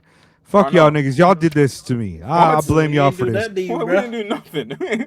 Oh, that's what. How come right here Nigga on the go to timeline church say? and get a How come? job, All right, Trey. If Sammy. that's the truth, how come right here say? LOL. Trey was trolling too much this episode. Let Mega make his points. Oh, that at was Trey last does of rap episode. music Listen, and Twitter. I stand on my opinion that last week I was not trolling. I was being very dead ass. I don't even know what he's talking about. I didn't read the other like. He's talking about when I was doing the Michael Jackson shit. Oh yeah, you was a hoe. I'm always serious. You died a I'm hoe. always serious. You died a hoe. All right, let me give one more recommendation. Oh, bro. Something else I'll regret. Go on. Nah, I should keep it a secret. Otherwise, people could be like, Mega really super white. Hey, guess what? Okay, Guess we what? can- Guess we what? can then- I've been watching Seinfeld, y'all. I've been watching Oh, my Seinfeld. God. Oh, I my did. God. I tried for decades, and finally it clicked for me. I'm on season 3. I've been watching Seinfeld. I tried so many times, and I'm on it right now. And I'm not saying it's great, but I'm it's so happy Seinfeld. for you, Mega. I'm so happy for you. I recently rewatched the B movie because there's a podcast I like that was talking about the B movie and The shit. B movie. Yeah. All right. That's not That's a good better than movie. Seinfeld. You a lie. nigga. You a lie. It's not. It's not Is better the than B Seinfeld. movie got Jerry Seinfeld in that shit too, Yeah, right? he made it. Jerry All Seinfeld right. is entirely So responsible how? for the B movie. How am I so bad for Jerry Seinfeld then? The B movie isn't Should better have than watched the Seinfeld B either. movie, buddy. Your Yeah, hair that look movie- like a beehive on the top of your head. Hey, fuck you, buddy. Well, with that said, Anyways, shirt look this like has a been dish What's Up with rag. Me. Hey, Your guess shirt what? look Guess like a what? curtain. Spurs in 7. Spurs in 7. If you by the time this comes out, we'll know. Spurs in 7. yeah, I whatever, don't watch mate. sports. We've been the minutes, Oh, fucking sports. and your We've time been is the up. minutes, and your time is Your time is Y'all better record like a real thing for that, because that live talk, that shit is not really hitting It's the so way y'all funny, think that nigga. shit is. No, That bro, shit- it's hilarious. No, It's so funny, bro. it's that's not hitting so the way big. y'all think it hits. Yo, You this can- beat you can section do of your the beat is so bit. great. This beat section You is can so do good. you. No. Make have this a do his bit. bits I have about zero killing bits. black children dressed like Piccolo. That was y'all. I'm pretty sure that was you that let that kid die. Me and That Cole beat is so saved good. Baby Oh my Piccolo. God. That's right. That's right, dude. That shit's so cold. God Nah,